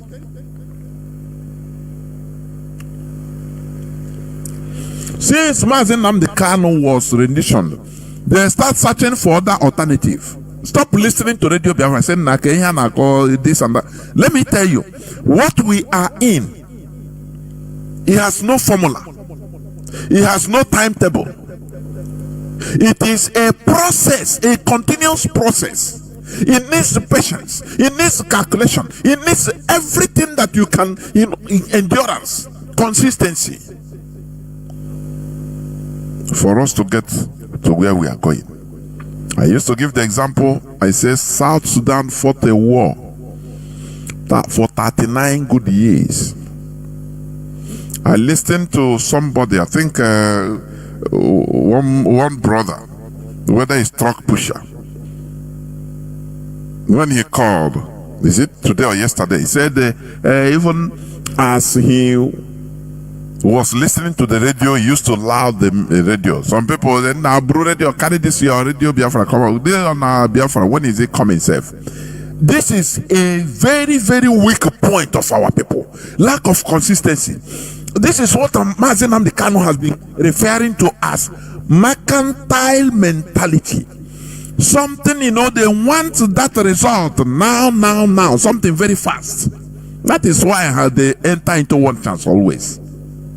Because they want the result now. They want something they are seeing now. Now, hey, now water. It's there everywhere. Now this man don't come now. Now him we go. Before you know, before they found out that they have been duped, time has gone and they start crying again, coming back to square zero, square minus. For how long should we be behaving in this matter? In this manner. Mazi Nnamdi Kanu has been striking on consistency.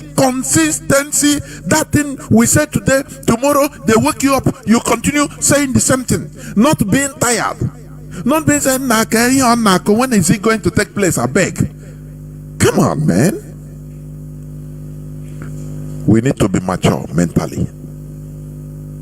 Because the world of politics, there is no friendship, no enemy, but interest is what matters. Nobody cares about your sentiment. Nobody cares about whether you are dying or you are. Nobody cares. Don't you see how they swept under the carpet the genocide of Biafrans?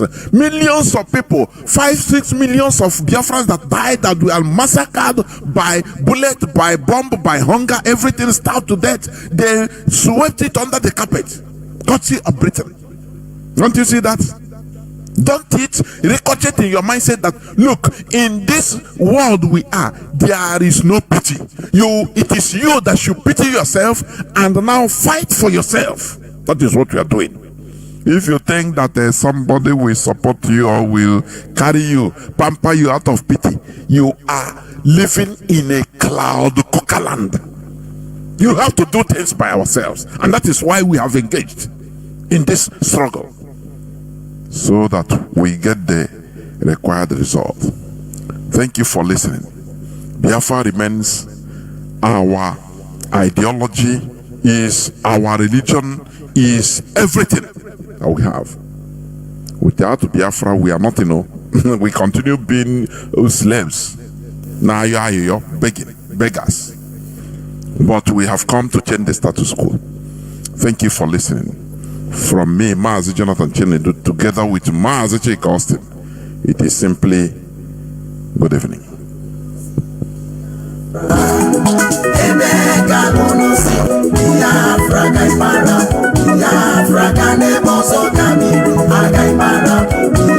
Biafra